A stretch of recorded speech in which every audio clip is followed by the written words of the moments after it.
आता मग तुमच्याकडे ही एक नोट असेल, ज्यांना नाही मिळाली तर त्याचे झेरॉक्स येतील, तर त्यानंतर तुम्ही कलेक्ट करू शकता, त्याची काही चिंता करू नका. ओके. राहिला प्रश्न दुसरा की ज्यांनी डिस्कशन आधी केलं होतं त्यांच्याकडे असं शीट असेल बघा. आपण याच्यावरच्या पण सगळ्या गोष्टी डिस्कस करू. आतापर्यंतचे मुलांचे जे अनुभव आहेत ते काय आहेत, किंवा गेल्या 1 वर्षामध्ये राज्यसेवेच्या ज्या मुलाखती असतील, कारण पॅनल मेंबर जे आहेत ते कॉमन आहेत तुम्हाला. सो त्यांचे काय प्रश्न होते, किंवा काही प्रश्न एकदमच ऑफ द ट्रॅक होते. लग्न कधी करणार, गर्लफ्रेंड आहे का, जोडीदाराकडून काय अपेक्षा आहेत, हां. तर हे प्रश्न आयोगाने विचारलेले आहेत, कारण आयोग बघतो की आपण पासआउट कधी झालं आहे, आपण आता इंटरव्ह्यूला आहे, गॅप मोठा आहे, वय झालं आहे, आणि ते आपल्या आईवडिलांच्या एजचे आहे, त्याच्यामुळे कदाचित चिंता वाटत असेल त्यांना, हां. मग असे जे प्रश्न आहेत ते पण ते आपल्याला टॅकल करायचे आहेत. अचानक नाही तर असं कसं विचारलं, मी आजपर्यंत मानवरकडून बघितलं नाही, हे म्हणतात गर्लफ्रेंड आहे. ओके. तर सगळ्यात तर बेसिक आहे की कुठली गोष्ट पर्सनली घेणं असा काही विषय नाही आहे.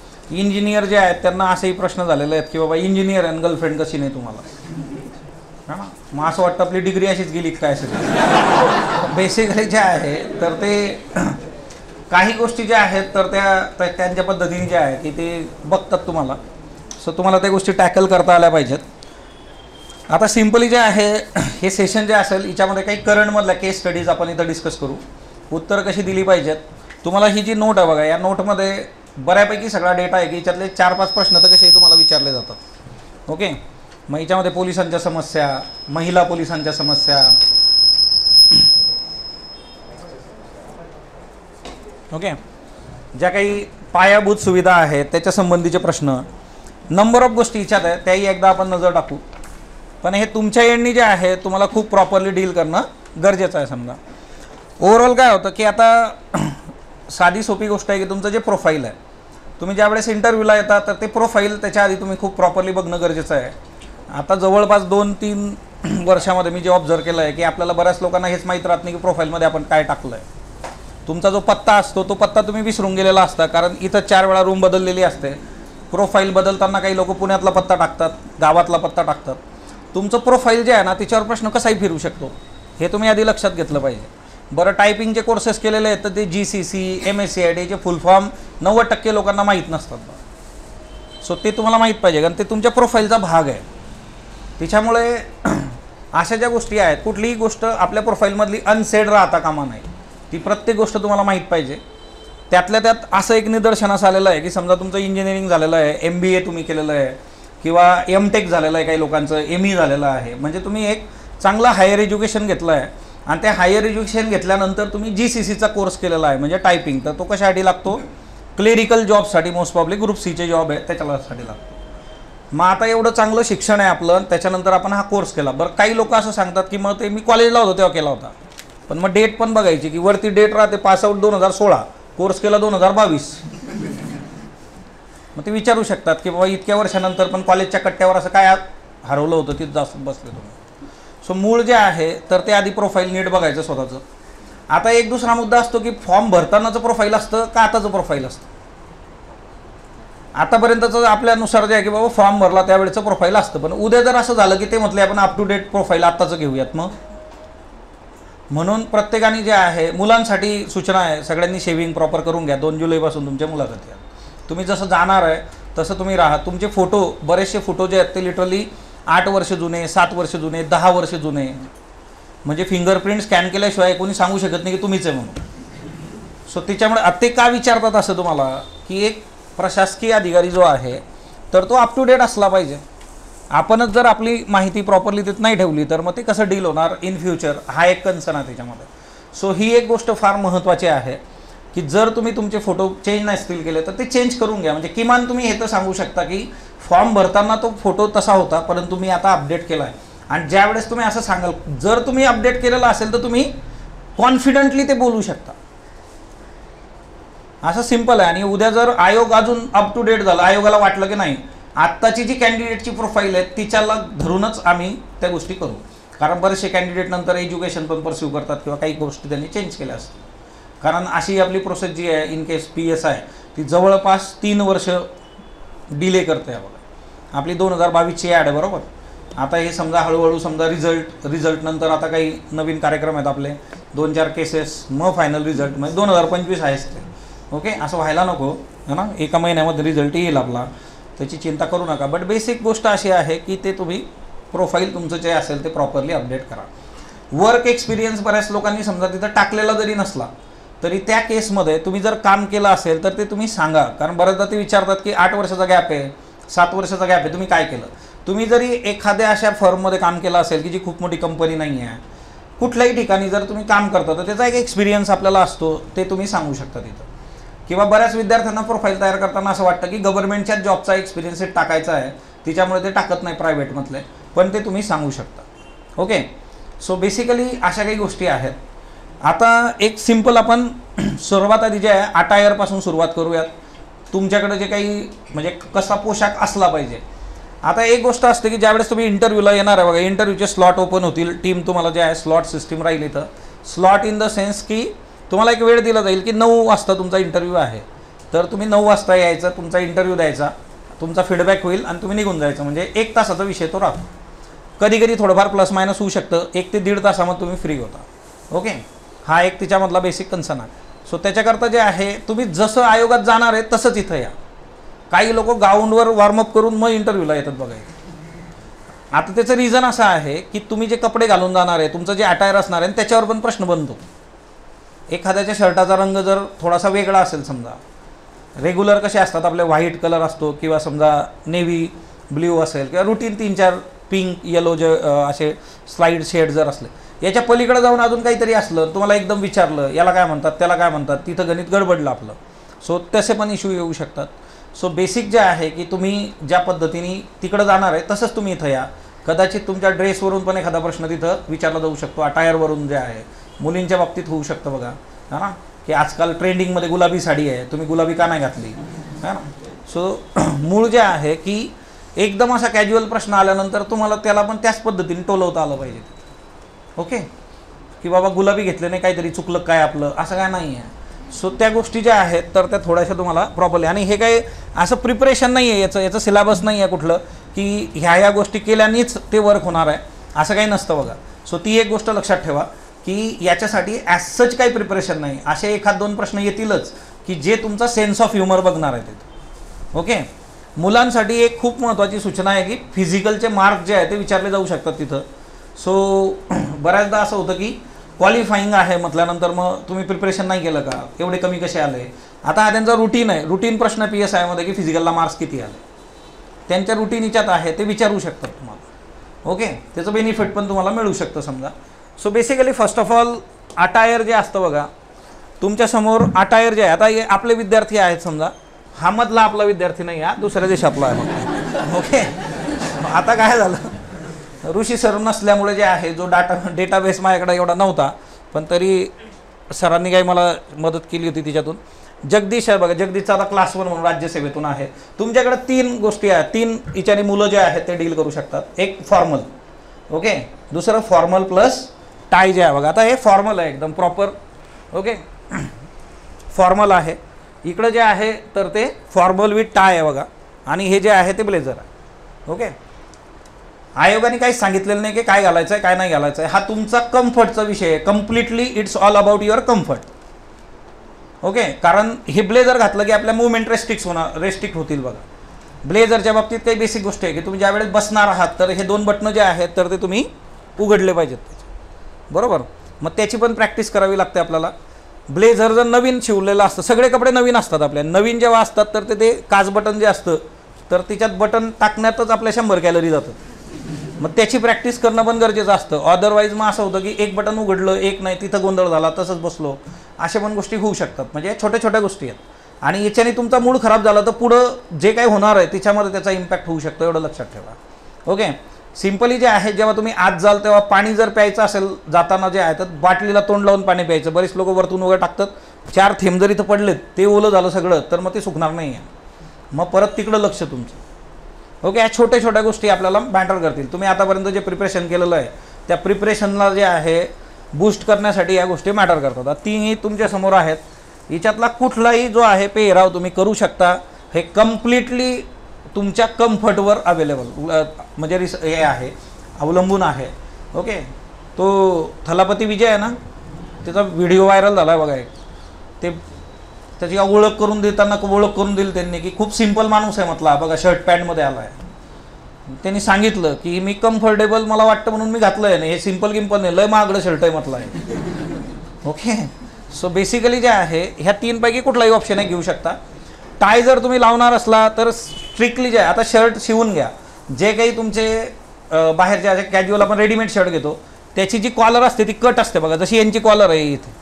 ओके, ही कट कॉलर असते, अशी पूर्ण नसते. आणि आपण जे शिवून शर्ट घेतो टेलरकडून त्याची कॉलर प्रॉपर असते आणि ते बटन पण प्रॉपर लागतं, तर त्याला टाय प्रॉपरली लागू शकतो. अदरवाईज ते काय होतं की ती कॉलर अशी कट राहणार आहे तुमची आणि ही कॉलर इकडंच संपली आणि हा टाय इथं बसणार आहे, तर ते चांगलं वाटत पण नाही. बऱ्याचदा ते बटन लागत नाही, त्याला काही दिसतं असा विचार करू नका, ते दिसतं समोरून सगळं, बटन उघडं असतं आणि टाय लावलेला असतो बघा. सो ते एकदम क्लिअर पाहिजे, तुम्हाला तो अटायर कॅरी करता आला पाहिजे, एवढं सिम्पल आहे.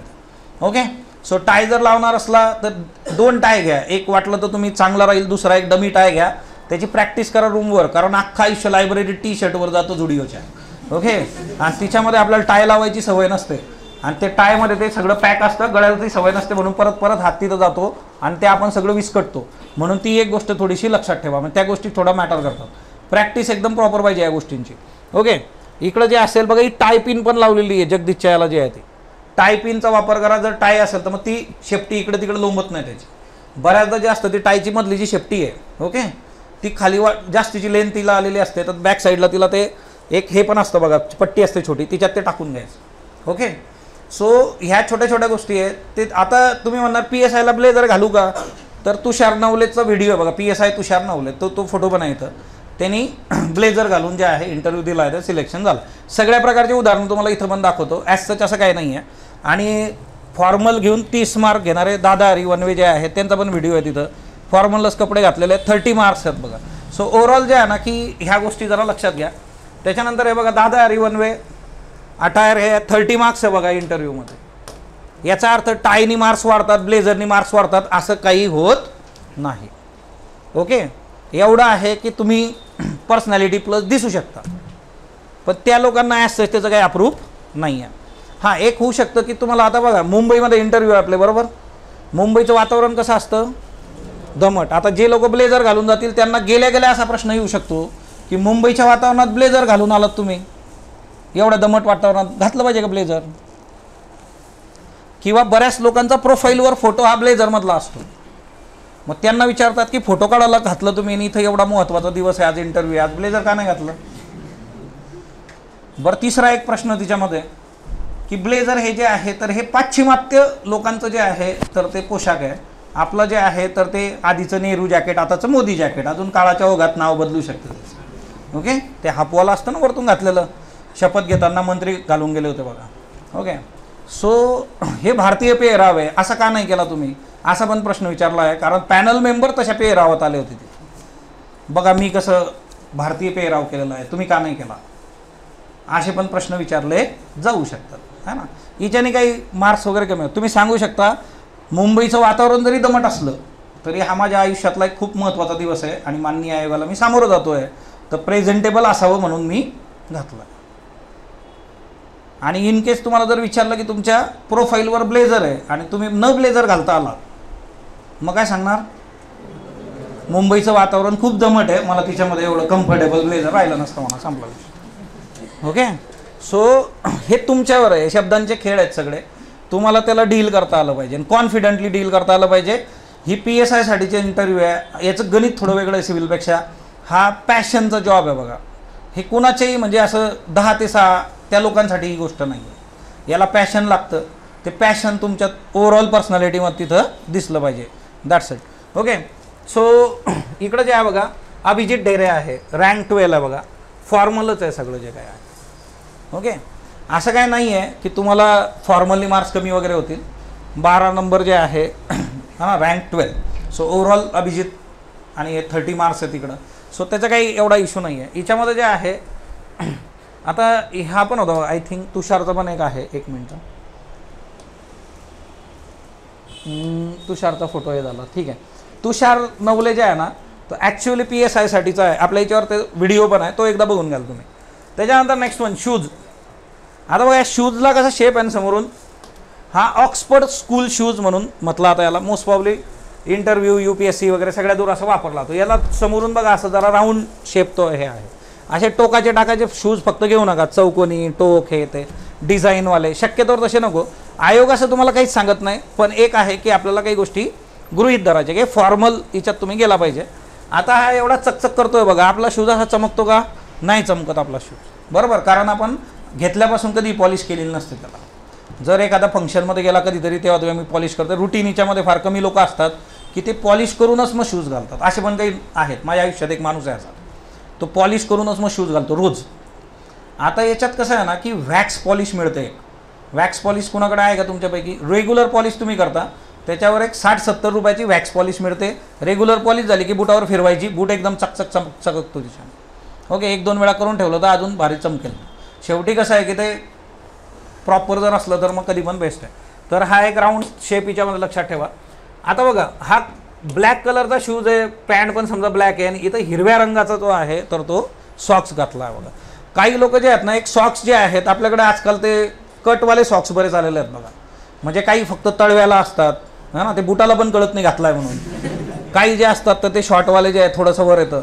आपल्या शाळेतला कसा सॉक्स होता ना प्रॉपर फुल, तसा तुम्ही प्रॉपरली घाला. बऱ्याचदा बसल्यानंतर ती पॅन्ट जी आहे बघा, आता ही फॉर्मल पॅन्ट बसल्यानंतर त्या शूजमध्ये आणि त्या याच्यामध्ये अंतर आहे बघा.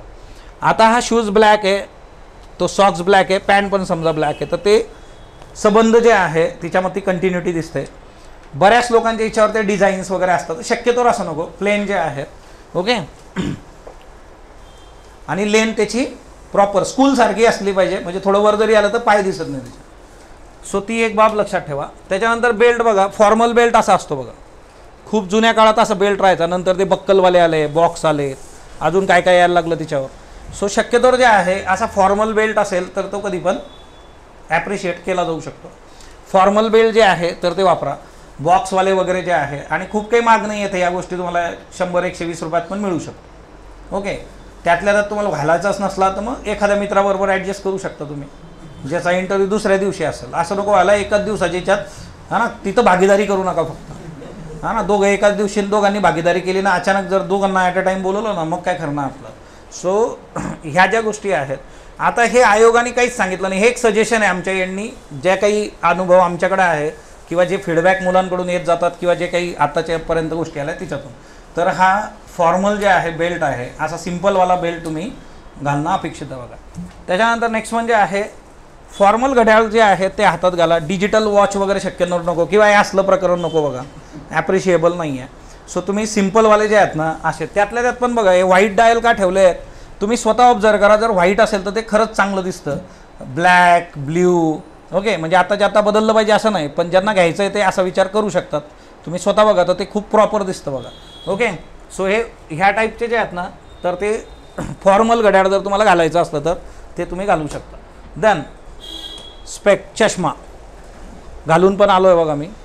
सो बेसिकली जे आहे किंवा यांचा पण आहे बघा फॉर्मल आहे. बऱ्याच लोकांचे चष्मे जे असतात तर ते कसे असतात, कॅज्युअल असतात बघा, ते प्लॅस्टिकवाले जे आहेत, किंवा काहींचे ते गॉगलसारखे असतात है ना, अक्षय कुमार अभि आउट होगा. सो त्या केसमध्ये तसलं आपल्याला नको बघा. सो सिम्पल जे आहे की हे फॉर्मल, एक तर एक इथं जे सिम्पली युनिफॉर्म सर्व्हिस आहे असा एकदम प्रकर्षाने मोठा चष्मा त्याला जे आहे तिथं पण रिफ्लेक्ट होता कामा नाही. एक तर ते फिजिकल करतात सगळं, तो काही विषय नाही आपला, पण हा चष्मा चेहऱ्यावर जाणवत नाही. जसा यांचा चष्मा बघा, हा कॅज्युअल चष्मा वरती दाखवा बरं जरा. हा बघा, हा कॅज्युअल चष्मा आहे. आता याच्यात जर एखाद्याचा नंबर खूप मोठा असला तर त्या केसमध्ये जे आहे असे चष्मे ॲप्रिशिएबल नसतात, कारण तो असा जाड दिसू शकतो. ओके, सो त्या केसमध्ये मग एकदम बारीक जर फ्रेम असली, बघा यांची बारीक फ्रेम आहे एकदम. हां, हे बघा, ही एवढी जाणवत नाही आहे, पण याच्यापेक्षा पण बारीक तुम्हाला मिळते फ्रेम. त्या पद्धतीने तुम्ही गोष्टी करू शकता. सो चष्म्याच्या बाबतीमध्ये ही एक गोष्ट लक्षात ठेवा. ओके, चष्मे जे आहेत तुम्हाला 2 तासात पण बनवून देतो ते. आणि जर नसेल कोणी, ऐन वेळेस पण असा गोंधळ होतो बघा, बाहेरून कुणी आलं अचानक, त्याला तुम्ही तुमच्या मित्राला सजेस्ट केलं. ओके, सो त्या केसमध्ये ABCमध्ये बरीच दुकानं आहे ना, 5 मिनटात ते बनवून देतील तुम्हाला. तसा काही गोंधळ झाला तर मला सांगा, एक चष्म्यावाला आपल्याकडे पण आहे, पण तो काही मला पर्सेंटेज देत नाही. ओके, जुना आहे आमचा.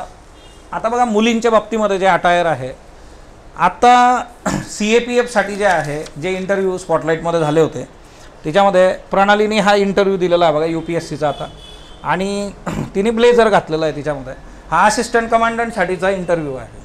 ओके, दिसतंय? हां.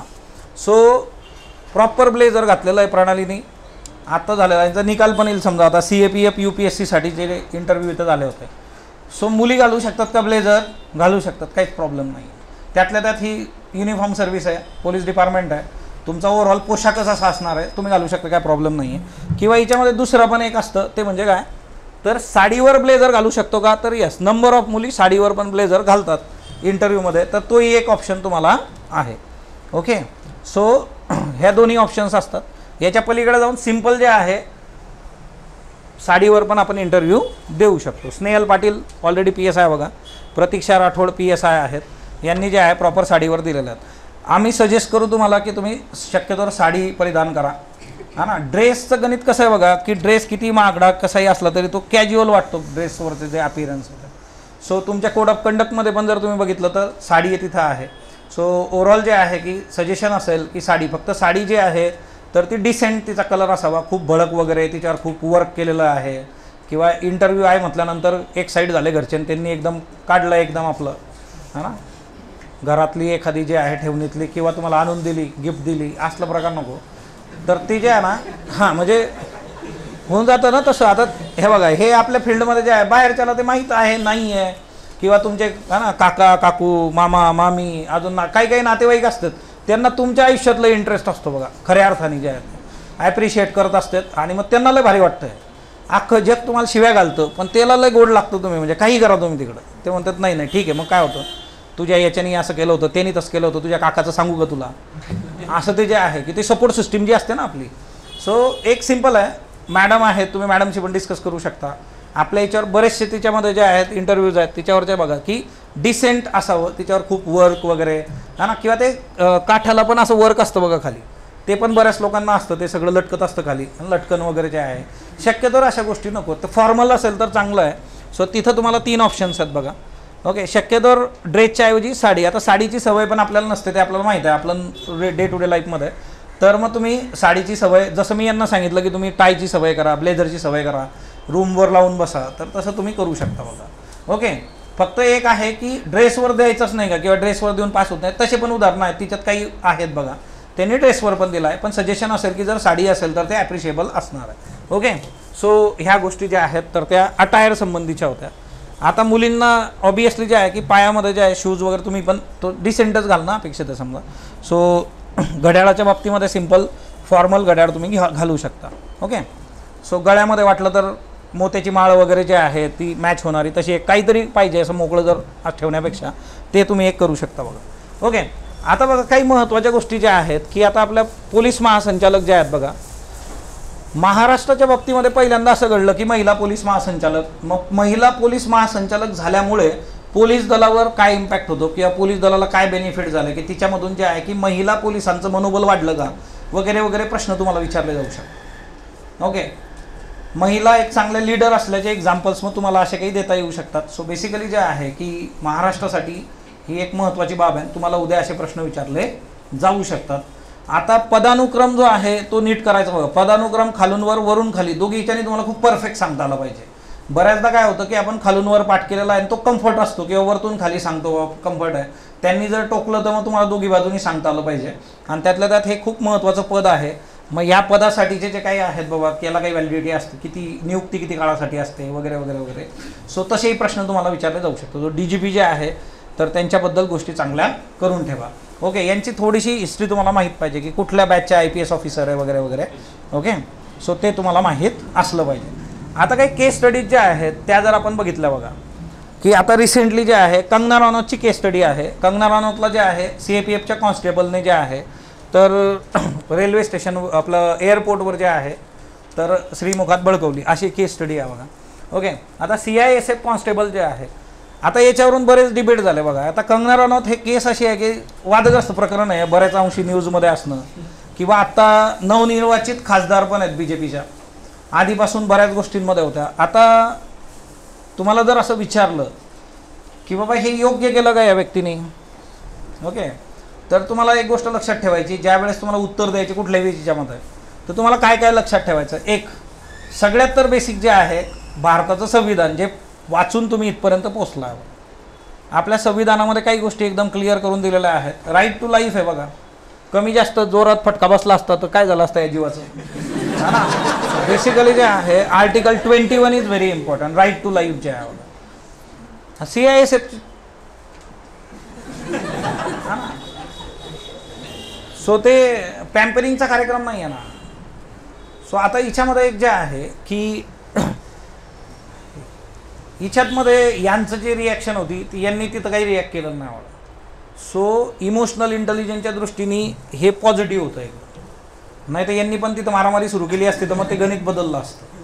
आता इथं काय येतं तुम्हाला काय काय लक्षात ठेवायचं. एक कॉन्स्टिट्यूशन जे आहे ते लक्षात ठेवायचं. भारताच्या संविधानातली मूल्य जी आहेत ती बाजूला करून चालत नाहीत. सो कॉन्स्टिट्यूशन ऑफ इंडिया जे आहे सो हा एक महत्त्वाचा मुद्दा आहे. संविधान आपलं जे आहे ती काय मूल्य सांगतं. ओके, हा एक मुद्दा बघा. दुसरं कोड ऑफ कंडक्ट, आचारसंहिता. तुम्ही ज्यावेळेस पोलीस डिपार्टमेंटचा भाग राहिला तर तुम्हाला पण आचारसंहिता असणार आहे.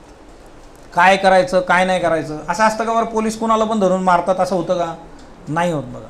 ओके, त्या केसमध्ये मग परत इन्क्वायरी बसू शकते, तुम्हाला प्रश्न विचारले जाऊ शकतात. सो इथं सिम्पली जे आहे की कोड ऑफ कंडक्ट पण महत्त्वाचा आहे की कोड ऑफ कंडक्ट.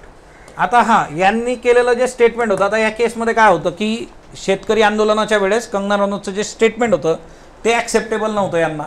मग त्या केसमध्ये या कोर्टात पण मूव्ह होऊ शकतात, पोलीस कंप्लेंट देऊ शकतात त्यांच्या अगेन्स्ट जे आहे की हे ट्रेड, ओके, की चुकीच्या पद्धतीने जे आहे संबोधलेलं आहे, मानहानी केलेली आहे. सो तसा दावा तुम्ही ठोकू शकता. मग तो कोर्टातून लढणं अपेक्षित आहे.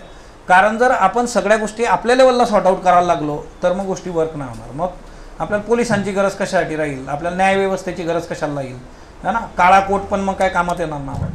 सो वकील पण त्याची गरज राहणार नाही. सो तुमचा तुमच्या व्यवस्थेवर विश्वास असणं फार गरजेचं असतं. आता हे जे सगळं कृत्य झालं हे कशातून झालं, इमोशनल इंटेलिजन्स जो आहे तर तो तिथं वर्क नाही झाला. म्हणजे जो राग होता आतला तो एकदम बाहेर आला, तो नियमन त्याचं झालेलं नाही. इमोशनल इंटेलिजन्स म्हणजे भावनिक प्रज्ञा. तुमचे जे इमोशन्स असतात ते इमोशन्स तुम्हाला जे आहे योग्य पद्धतीने त्याचं नियमन करता येणं गरजेचं असतं. आता सिस्टीममध्ये पण काम करताना असं होऊ शकतं की तुमच्या मनाविरुद्ध काही गोष्टी तुम्हाला कराव्या लागतील किंवा तुम्हाला वाटतं की हे योग्य नाही आहे पण ते तुम्हाला डील नाही करता येत तिथं, कारण अख्खी सिस्टीम आहे, तुम्ही एकटे नसता तिथं. सो असं पण होऊ शकतं. सो तुम्हाला योग्य वेळ ती वाट बघून योग्य पद्धतीनेच ते डील करावं लागतं. सो कायदेशीर पद्धतीने गोष्टी झाल्या पाहिजेत, असा साधा सरळ सिंपल तो मुद्दा आहे. ओके, सो तुम्हाला अशा केस स्टडीज विचारल्या जाऊ शकतात. आता तुम्हाला एक प्रश्न विचारला जातो बघा, हिच्यामध्ये हा जो स्पॉटलाईट इंटरव्ह्यू प्रोग्रामचा कागद आहे हिच्यामध्ये ना अबाउट यूमध्ये ना तिसरा जो मुद्दा आहे तो काय आहे, तर तो मुद्दा आहे की स्ट्रेंथ अँड विकनेस.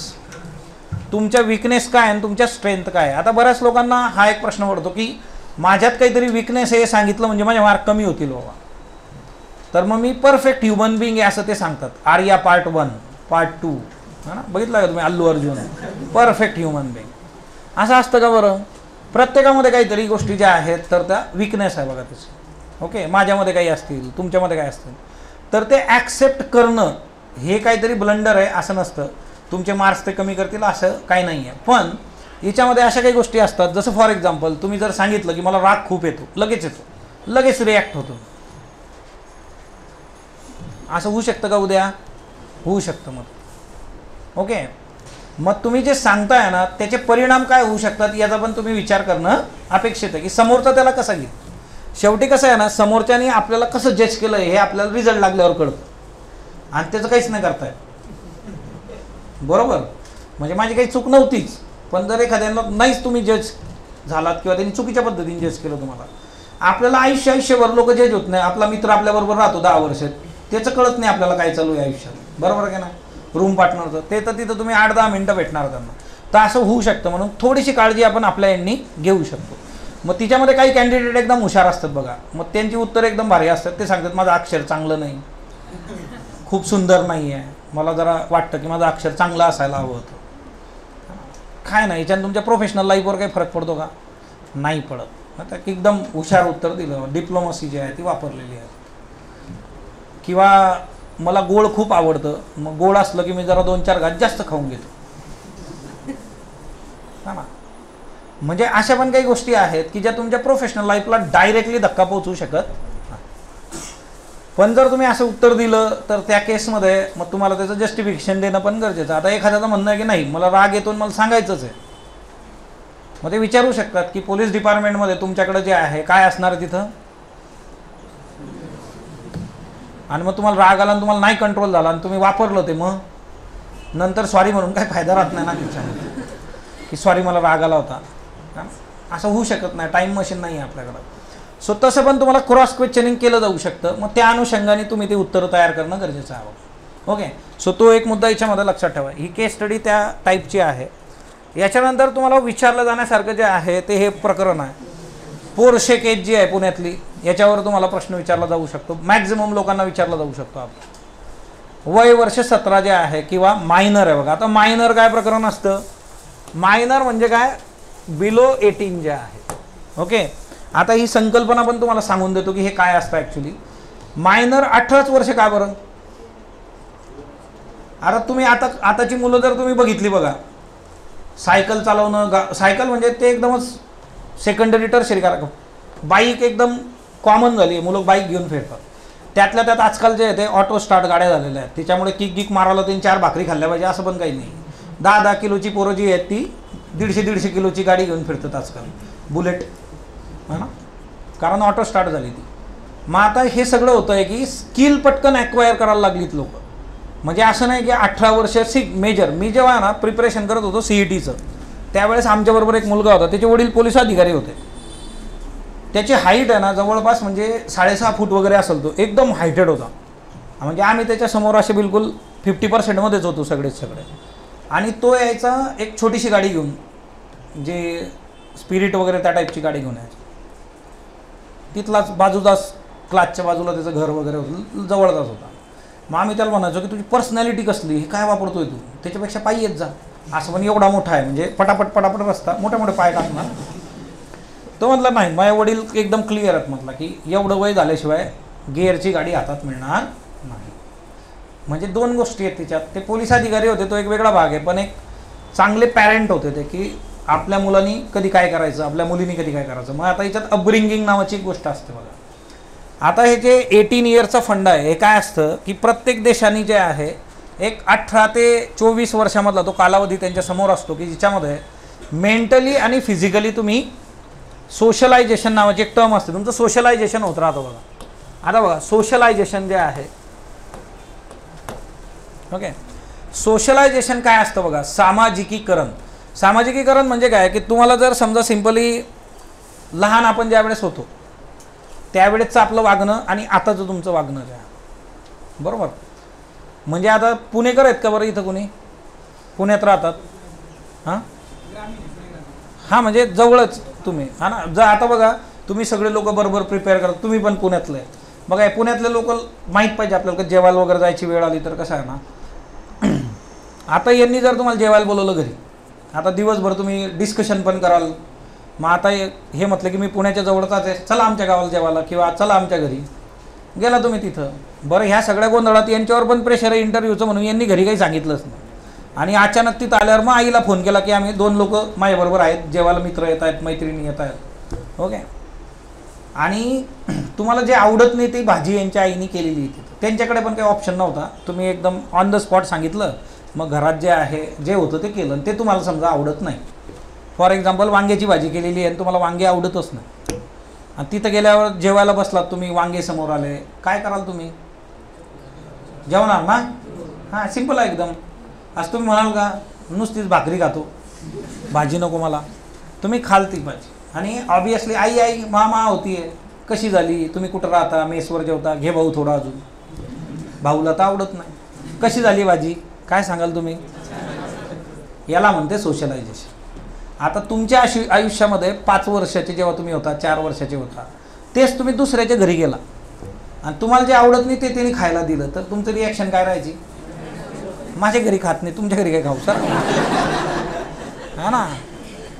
सोशलायझेशन हे असतं की समाजामध्ये कुठं कसं वावरलं पाहिजे. ओके, याला म्हणतं सोशलायझेशन. तर सोशलायझेशनसाठी असा एक एजचा तो एक गॅप आहे. मग प्रत्येक देश त्याच्यानुसार जे एक डेट ठरवतो, ती भारतामध्ये कुठली आहे की वर्ष जे आहे ते 18 इयर्स, की ज्याला आपण काय म्हणतो सोशलायझेशन झालेलं आहे. मग 18 वर्षाच्या वरचे काय राहतील मेजर राहतील बघा, म्हणजे सज्ञान ज्याला म्हटलं जातं, कायदेशीर सज्ञान, ते त्यांचे निर्णय स्वतः घेऊ शकतात. अशा तुमच्याकडे बऱ्याच केस येतील त्या काळामध्ये. लग्न करून आलेले आहेत, घरचे विरोध करतात, किंवा मग आम्ही आमचा निर्णय घेतला, आम्ही सज्ञान आहे. मग तुम्ही एक अधिकारी म्हणून काय बघणार, किती झालं आहे, हां 18 वर्ष 2 दिवस, 18 वर्ष 4 तास, हां जावा घरी, सज्ञान आहे. सिंपल. त्या सांगणार कायदेशीर मी काही करू शकत नाही. उलट तुम्हाला त्यांना अश्युअर करावं लागेल की आमचं तुम्हाला संरक्षण आहे, काय लागलंच सांगा. ओके. हे जे मेजर असतं बघा सोशलायझेशन, तर ही सोशलायझेशनची जी गोष्ट असते ना, आता ह्या केसमध्ये हा कॅन्डिडेट किती आहे, 18पेक्षा कमी आहे, याचं सोशलायझेशन हा मायनर आहे. आता मायनरनी पण जर गंभीर गुन्हा केला तर त्याच्यासाठी ज्युवेनाईल जस्टिस बोर्ड आपल्याकडे असतं, ते ठरवतं की ते एखादा गुन्हा तो जो आहे तर तो गंभीर स्वरूपाचा आहे किंवा नाही, हिनस क्राईम ज्याला म्हटलं, तर त्या ज्युवेनाईल जस्टिस बोर्डकडे हे अधिकार असतात. आणि त्या केसमध्ये हा जो गुन्हा आहे की ज्यात 2 लोकांचा जीव गेलेला आहे बघा, तो ऑब्व्हियसली हा कसा आहे, गंभीर स्वरूपाचा आहे. तर हे कुणीही सांगेल, नर्सरी के जिथलं पोरगं पण सांगू शकतो. पण हे प्रकरण ज्या पद्धतीने हाताळलं गेलं होतं ते इतकं कॅज्युअली हाताळलं गेलं, तिच्यामुळे जे आहे त्याला प्रचंड रोष आणि सोशल प्रेशर तिथं क्रिएट झालं. मग आता तुम्हाला विचारलं जाऊ शकतं की मग आता याच्यामध्ये ही इथिक्सला पण केस स्टडी येते, UPSCमध्ये इथिक्स नावाचा जो मेनचा सब्जेक्ट आहे तिच्यामध्ये पण अशा केस स्टडीज विचारल्या जातात. मग याच्यामध्ये दोषी कोण कोण आहे, कुणाकुणाला शिक्षा होणं अपेक्षित आहे बघा. तिच्यामध्ये त्याच्या आईवडिलांना पण अटक झाली बघा. आता त्यांचे बाकीचे पण कारनामे वेगळे होते, पण मायनरला गाडी देणं एवढी मोठी आणि अशा एवढ्या पॉवरची गाडी हातात देणं चालवायला, तर मग याच्यामध्ये मोटर व्हेकल ॲक्ट त्याच्यानुसार पण प्रॉब्लेम आहे. तिथं पण जे आहे तर ते डायरेक्टली त्यांनी मेन्शन केलेलं आहे. सो पॅरेंट जे आहे तर ते ॲक्युज्ड आहे या केसमध्ये, की त्यांनी अशा पद्धतीने जे आहे तर ते करणं अपेक्षित नव्हतं. सो तुम्हाला विचारलं जातं की याच्यामध्ये शिक्षा फक्त मुलाला झाली पाहिजे की पालकांना पण झाली पाहिजे, असा प्रश्न आहे तुमच्या. की पुण्यामधली जी पोर्शे घटना झाली, पोर्शे कारने जे काही ॲक्सिडेंट केला, मग यामध्ये तुम्हाला प्रश्न विचारले काय जाऊ शकतात की बाबा याच्यामध्ये फक्त मुलाला शिक्षा झाली पाहिजे का, है ना, आईवडिलांचा काय दोष तिच्यामध्ये, तर मग आईवडिलांना पण शिक्षा झाली पाहिजे का फक्त आईवडिलांना शिक्षा झाली पाहिजे. ओके. सो असे प्रश्न तुम्हाला विचारले जाऊ शकतात. किंवा हे जे घडलं आहे सगळं कधी घडलं आहे, नाईट लाईफ ज्याला म्हटलं जातं बघा, काही निशाचर प्राणी असतात पृथ्वीवर की जे 12 वाजेनंतर त्यांचा दिवस सुरू होतो. मग नाईट लाईफ जी आहे त्याच्याबद्दल तुमचं मत काय आहे. मुंबईमध्ये हा प्रयोग झाला होता बघा, आदित्यजी ठाकरे जे आहेत त्यांनी हा प्रयोग केला होता. मुंबई रात्री चालू राहणार, हॉटेल्स हे ते, है ना. तसं पुण्यात पण तुम्हाला रात्री काही खायचं असलं तर व्हिडिओ आहेत बघा, नळ स्टॉपला जाऊन पोहे खाऊ शकता तुम्ही वगैरे वगैरे. सो नाईट लाईफ जे आहे ते मुंबईमध्ये तेवढंसं वर्क झालं नाही.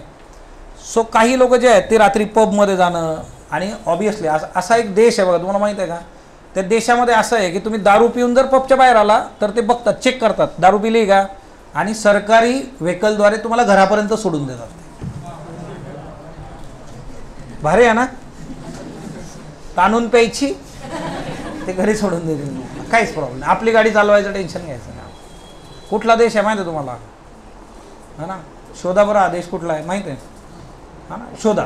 आपल्या भारतात असं कधी होणार नाही बघा, नाही तर सगळ्या बस दिवसावी कामाला लागतील, रात्रीच्या. हा, आपल्याकडे असं काय होणार नाही. त्यांनी असं केलं होतं, त्याचं रिझन होतं तिथं रोड ॲक्सिडेंट, ड्रंक अँड ड्राईव्हच्या केसेस भरपूर होतं, म्हणून त्यांनी हा निर्णय घेतला. देश शोधा कुठला आहे.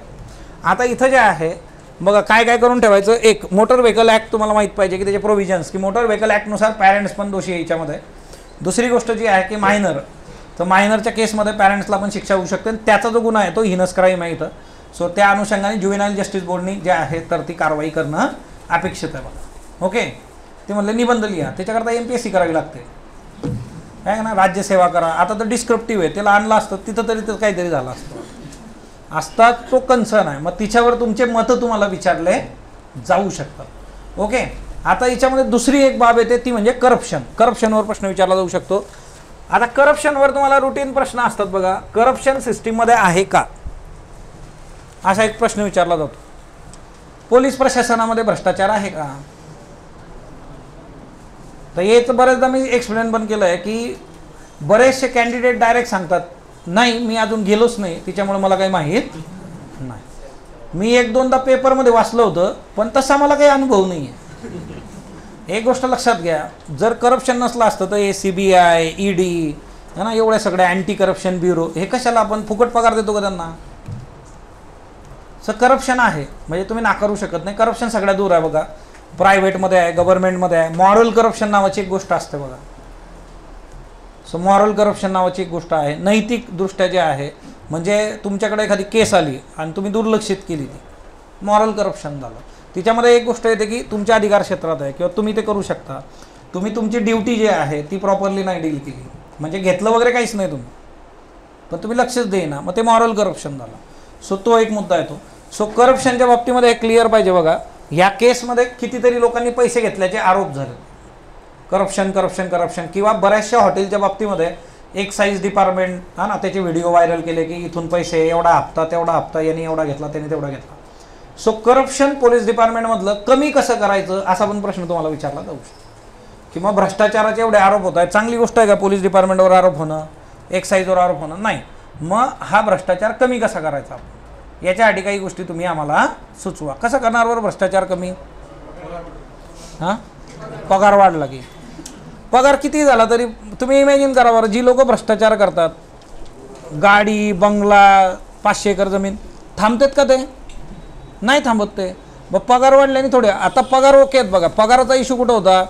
हे सेकंड ARC पण म्हटलं. आता तुम्हाला जे आहे ना सेकंड ARCचा रेफरन्स तुम्ही देऊ शकता. Second ARC administrative reform commission report, प्रशासकीय सुधारणा आयोगाचा दुसरा अहवाल. तिच्यामध्ये स्पष्टपणे नमूद केलेलं आहे की प्रशासनामध्ये भ्रष्टाचार आहे, त्याची काय कारणं आहे, त्याच्याने इम्पॅक्ट काय होतो, भ्रष्टाचार कमी कसा करणार.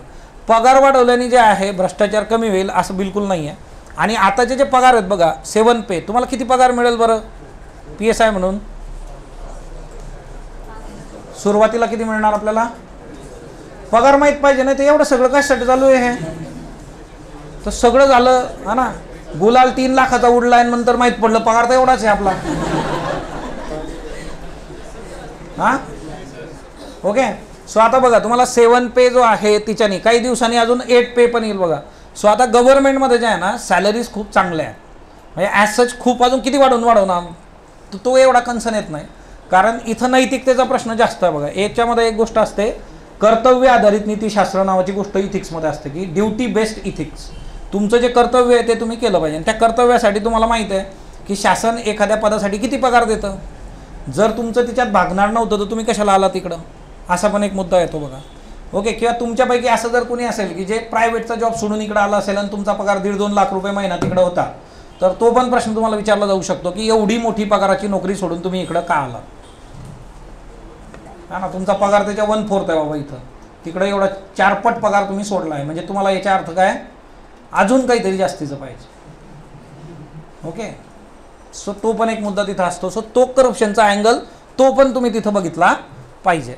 ओके. सो ह्या केसमध्ये बघा वेगवेगळे अँगल आहे.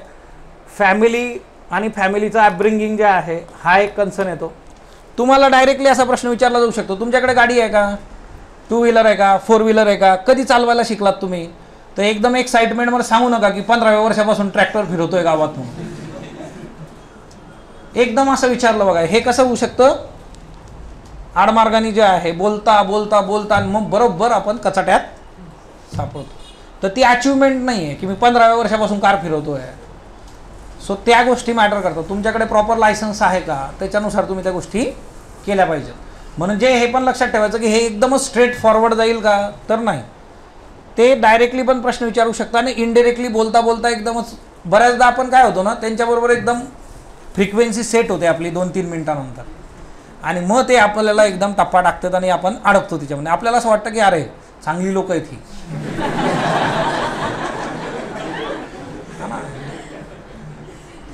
तर ती भयंकर असतात. एक वेळा जे वाईट लोक परवडून जातील बघा, चांगली लेस प्रॉब्लेमॅटिक असते है ना. सो तो एक मुद्दा असतो. म्हणून इनडिरेक्टली आपण त्यांच्या जाळ्यात अडकणार नाही याची काळजी घेतली पाहिजे. ओके.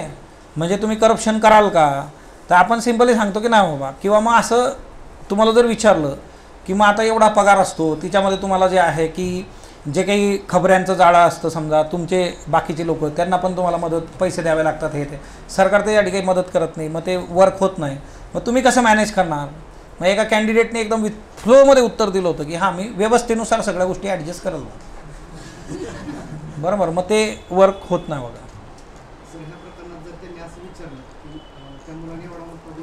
हां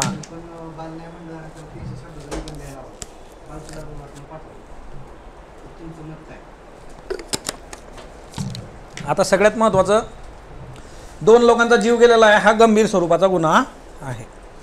सो ज्युवेनाईल जस्टिस बोर्डनी याला हिनस क्राईम कन्सिडर करून याला मेजर कन्सिडर करणं अपेक्षित होतं, जे पोलिसांनी नंतर त्यांच्या पत्रकार परिषदेत सांगितलं होतं की आम्ही नोटही दिली होती की याला तुम्ही मेजर म्हणून कन्सिडर करा, पण त्यांनी ते केलं नाही.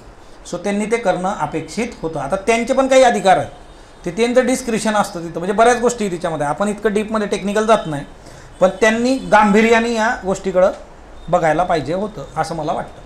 कारण पोलीस प्रशासनाने त्यांनी तर सरळ सरळ पत्रकार परिषदेत सांगितलं आहे. तुम्ही सांगू शकता की आता पोलीस प्रशासनाने त्या पद्धतीने जे आहे शिफारस केली होती का, त्या पद्धतीने त्यांनी सांगितलं होतं की याला मेजर म्हणून कन्सिडर करा. सो मला असं वाटतं की या केसमध्ये हा गंभीर स्वरूपाचा गुन्हा म्हणून कन्सिडर व्हायला हवा होता. ओके, असं तुम्ही डील करू शकता. आता बघा, याच्यानंतर जे आहे लोकसभा इलेक्शन झालेले आहेत आता. सो तुमचे खासदार कोण आहेत हे तुम्ही प्रॉपरली बघणं अपेक्षित आहे. आता बघा, यांच्या याच्यामध्ये तुम्हाला त्याचं ॲनालिसिस पण विचारलं जाऊ शकतं की तुमच्या इथं जे आहे, फॉर एक्झाम्पल म्हणजे आधी कोणते खासदार होते कुठल्या पक्षाचे, आता कुठले आलेत, मग तुम्हाला काय वाटतं. किंवा आता फॉर एक्झाम्पल बीड जिल्हा जो आहे तर तो जातीयवादी राजकारणामुळे खूप न्यूजमध्ये आहे किंवा त्याच्यावर बरेचसे व्हिडिओज पण आलेत बघा. ओके, सो तिच्यामध्ये असेही काही लोक होते की नाही असं काही नाही आहे, हे चुकीचं चित्र आहे बाबा. सो जर आपण बीडमधून असो तर आपल्याला डायरेक्टली हा प्रश्न विचारला जाऊ शकतो. आपण प्रॅक्टिकली बघायच्या गोष्टी. ओके, असा प्रश्न विचारला जाऊ शकतो. राजकारणाच्या बाबतीमध्ये जे आहे, आधीचा पक्ष पराभूत जर झाला असेल समजा की ज्याचं वर्चस्व तिथं होतं, त्याचं नेमकं काय कारण आहे, तुम्हाला काय वाटतं. किंवा महाराष्ट्राच्या राजकारणाकडे तुम्ही कसं बघता. मग हिच्यामध्ये शिवसेनाची केस जी आहे, शिवसेना ॲज वेल ॲज राष्ट्रवादी काँग्रेस पार्टी जे आहे बघा, NCP, या दोन्ही केसेस तुम्हाला माहीत पाहिजे.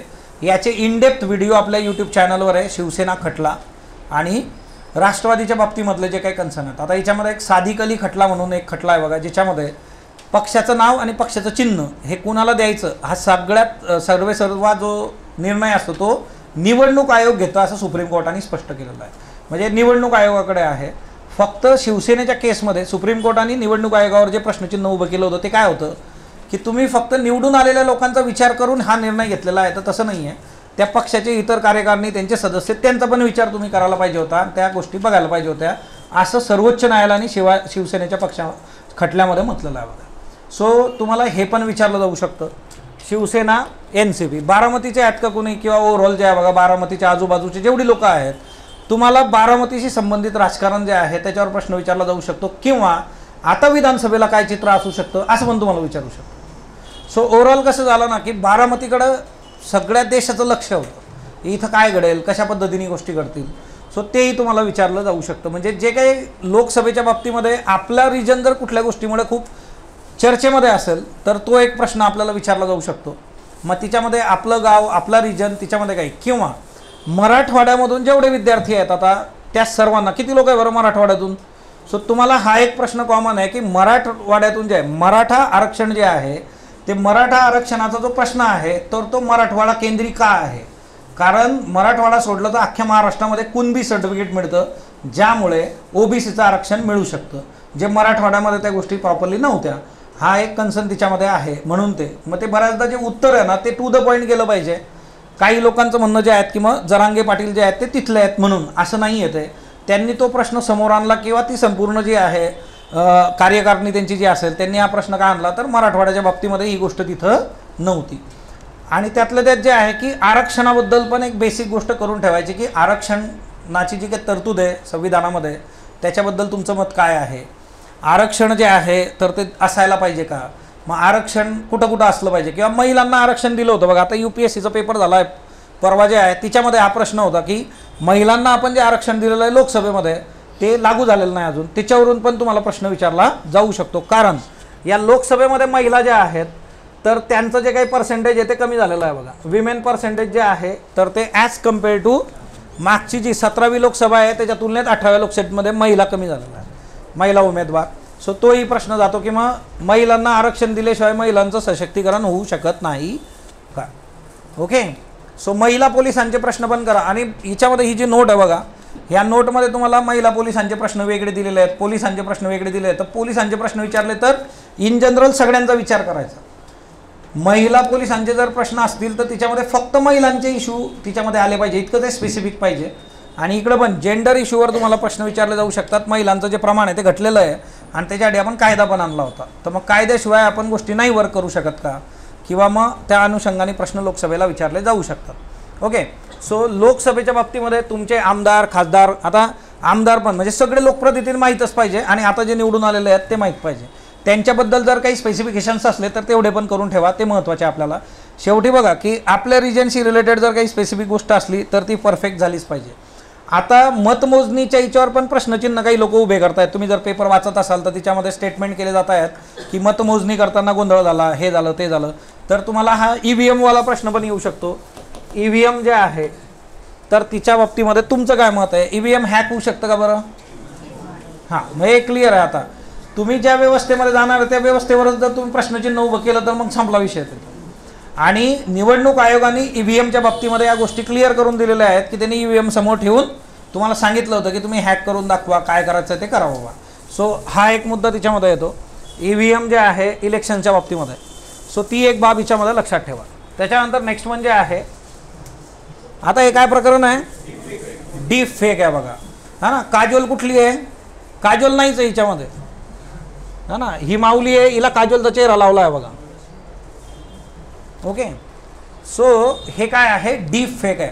मग आता आजच्या डेटमध्ये बघा, ज्यांचं सगळ्यांचं बॅकग्राऊंड ITचं असेल, कॉम्प्युटर केलेलं आहे किंवा मग BSc कॉम्प्युटर आहे, सायबर क्राईम, आणि बाकीच्यांना पण हा प्रश्न येतो कारण पोलीस डिपार्टमेंटमध्ये प्रत्येकाला हे फेस करावं लागणार आहे. सायबर क्राईम्स खूप चांगले करून ठेवायचे की आजच्या डेटमध्ये जे काही क्राईम होत आहेत तिच्यामध्ये जो सायबर क्राईम आहे तो सायबर क्राईम प्रॉपरली डील झाला पाहिजे बघा.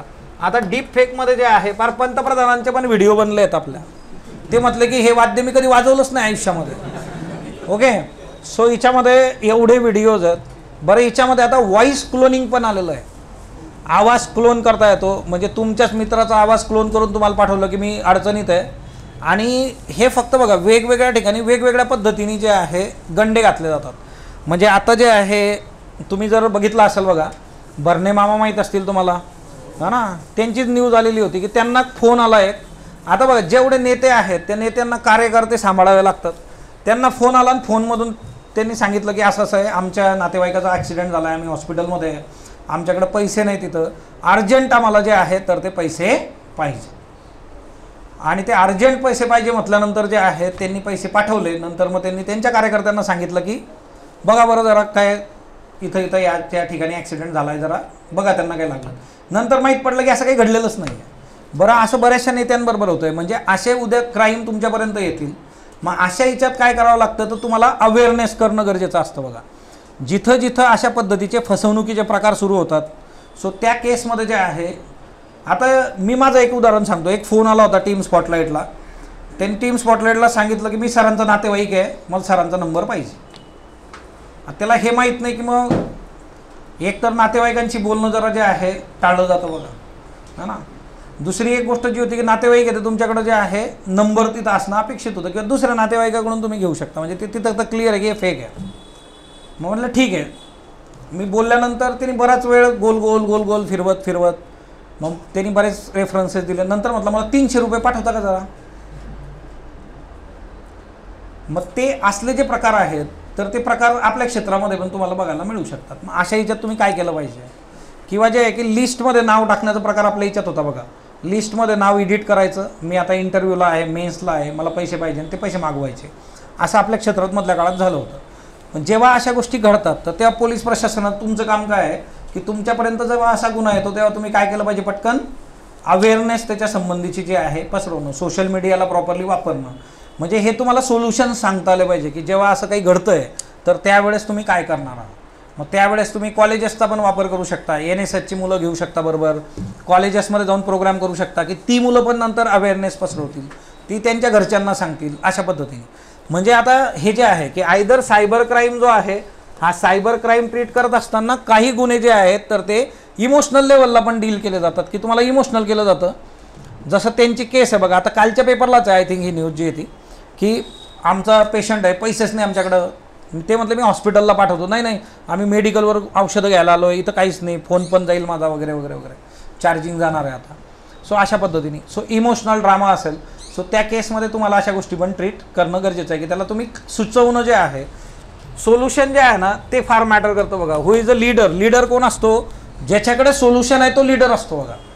सो बेसिकली जे आहे लिडरशिप कुणाकडे जाते की बाबा ही समस्या आहे ती मी सॉर्ट आउट करतो, मी याला सोल्युशन देतो, लोक त्याला लीडर बनवतात. सो तो एक महत्त्वाचा आस्पेक्ट तिच्यामध्ये आहे. तर तुम्ही अशा केसेस ज्या टेक्नॉलॉजी बेस्ड आहेत किंवा याच्यामध्ये AI पण आहे बघा आता. ओके, AI जे आहे तर AI सध्या खूप गाजत आहे बघा. AIचा रेफरन्स आता G7 मध्ये पण आला होता. G7ची जी परिषद झालेली आहे त्याच्यात मोदीजी गेले होते बघा इटलीला.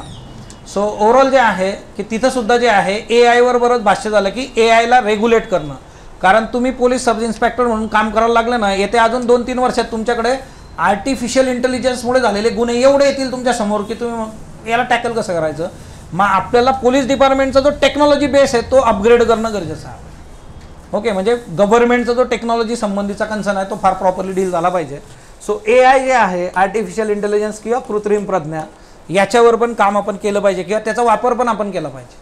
आजकाल बरेचसे व्हिडिओ येतात बघा प्रायव्हेटमधले जे आहेत की ते म्हणजे ॲड असतं ॲक्च्युली AI टूल्स वापरण्याच्या कोर्सेसची, की तिच्यामध्ये तो बॉस ओरडतो त्याच्या एम्प्लॉईवर की तू बाबा तुला मी सांगितलं होतं पॉवर पॉईंट प्रेझेंटेशन बनवून तू इथं निवांत बसलाय चिल करत. मग ते सांगतं की हां झालं आहे ते 2 मिनिटात पाठवलं पण आहे तुला बघून घे. ते म्हणतं एवढं लवकर कसं केलं. मग ते सांगतो AI टूल वापरलं.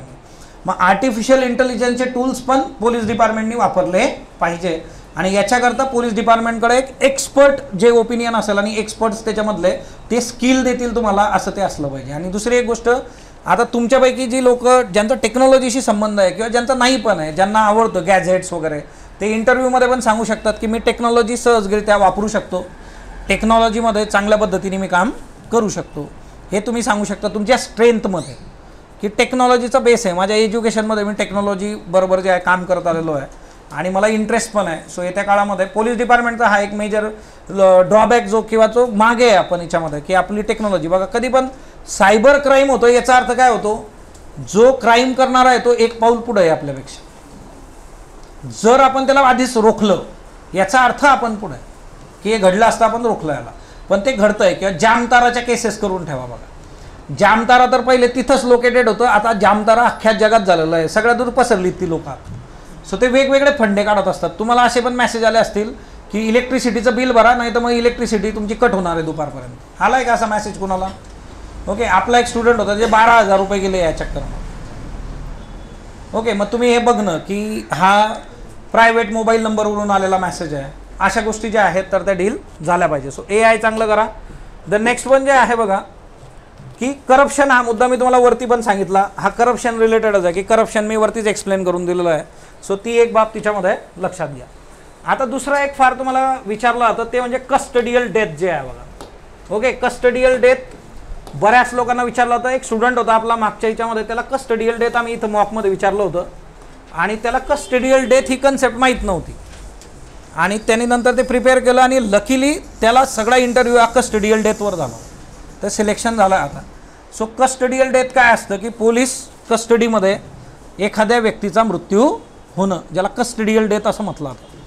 कस्टडियल डेथ ही जी गोष्ट आहे तर कस्टडियल डेथमध्ये सिम्पली जे आहे लॉफुली ज्या गोष्टी झाल्या पाहिजे तर त्या तशा होत नाहीत आणि पोलीस प्रशासनासाठी कस्टडियल डेथ हा एक खूप गंभीर स्वरूपाचा गुन्हा मानला जातो आणि पोलिसांना मग जे तिथं इन्चार्ज असतील ते अकाउंटेबिलिटी त्यांची असते. कस्टडियल डेथचा आकडेवारी तुमच्यासमोर आहे. रिसेंट 2021-22चा जर तुम्ही विचार केला तर याच्यामध्ये आपण टॉपला आहे बघा. महाराष्ट्र 30 डेट्स जे आहेत 21-22मध्ये महाराष्ट्र टॉपला आहे कस्टडियल डेथमध्ये. आणि म्हणून पण आपल्याला विचारलं जाऊ शकतं की महाराष्ट्रात जर एवढ्या कस्टडियल डेथ होत असतील तर त्या केसमध्ये आपण काय केलं पाहिजे. आता याच्यामध्ये दुसरं जे आहे तर ते म्हणजे गुजरात आहे बघा. गुजरातमध्ये जे आहे 2 नंबरला आहे गुजरात. गुजरातमधल्या काळामध्ये टॉपला पण होतं बघा. इकडं जे आहे इथं 13 तर इथं 17 होतं, इथं 3 होतं, इथं 12 होतं, इथं 11 होतं, इथं 13 होतं बघा. म्हणजे मधले 3 वर्ष गुजरात टॉपला होतं कस्टडियल डेथमध्ये. ओके, सो कस्टडियल डेथ जे आहे की पोलिसांच्या ताब्यात असताना एखादा जे आहे व्यक्तीचा मृत्यू होणं. कोविडच्या काळामध्ये तमिळनाडूमधली केस बरीच गाजली होती कस्टडियल डेथची. एक मुलगा आणि त्याचे वडील त्यांनी दुकान उघडलं होतं म्हणून पोलीस त्यांना अटक करून घेऊन गेले होते आणि मग तिकडं जे आहे जे काही घडलं त्याचं डेथ झाली आणि तिच्याहून बराच इश्यू झाला होता. किंवा तुम्ही जे आहे ना महिसा इमिनीची केस तुम्हाला माहीत असेल बघा, हा ना, हिजाब कुठल्या देशामध्ये घडलं होतं हे? इराण.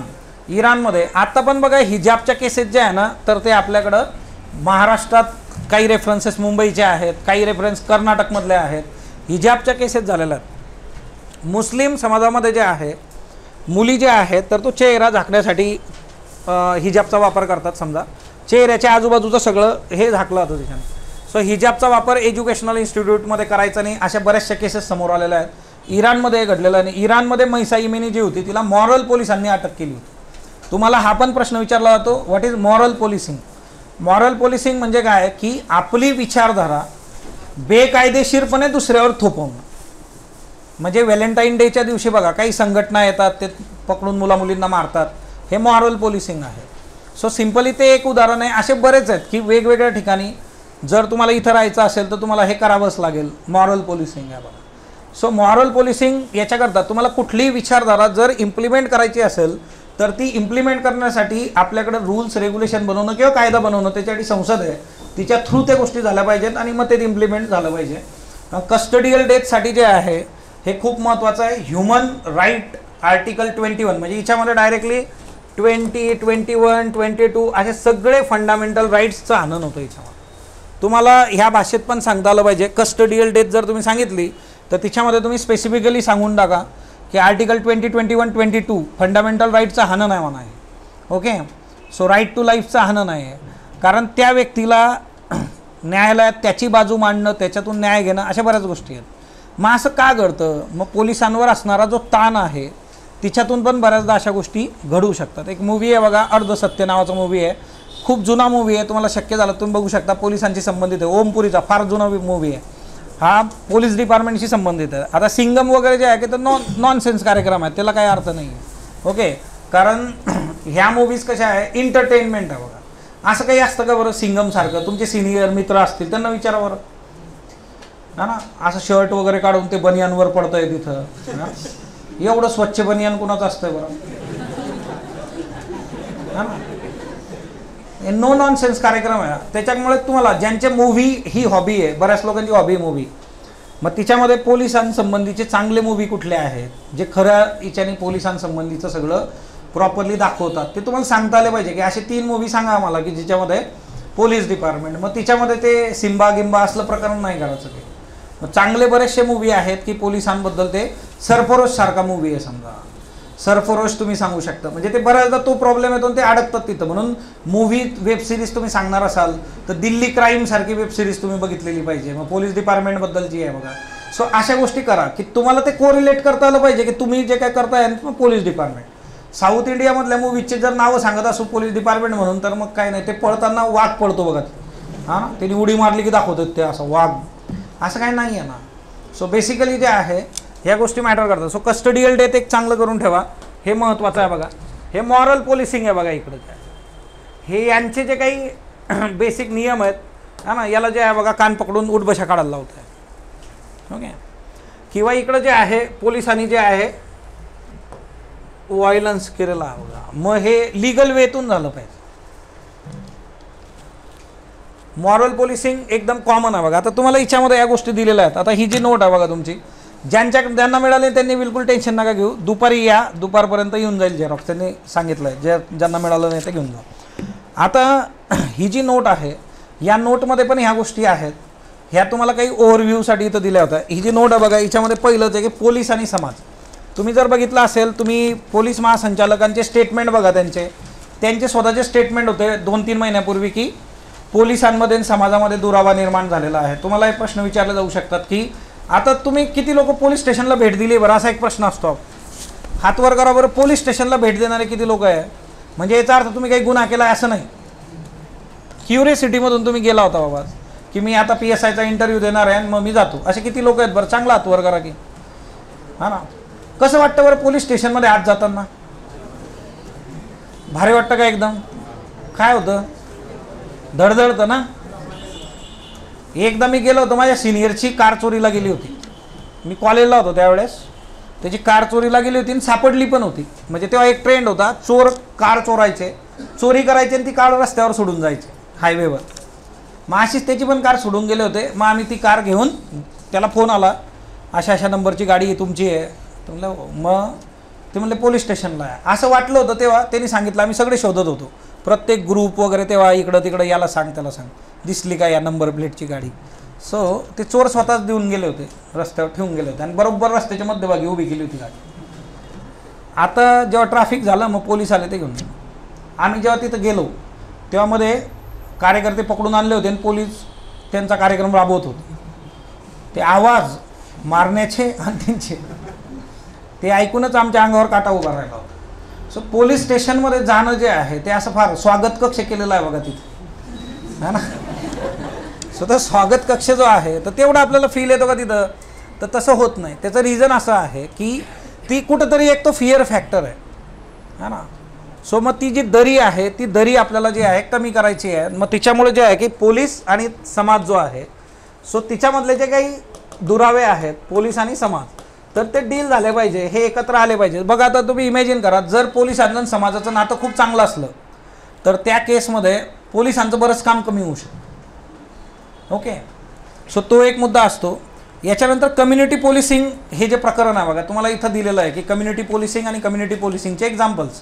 कम्युनिटी पोलिसिंग म्हणजे काय, समाजाबरोबर मिळून. आता बघा पुणे पोलीस काय करतात, गणपती बाप्पा आला की मग पोलीस मित्र नावाची संकल्पना, है ना. आपले पण बरेचसे विद्यार्थी त्यांच्याबरोबर काम करतात बघा.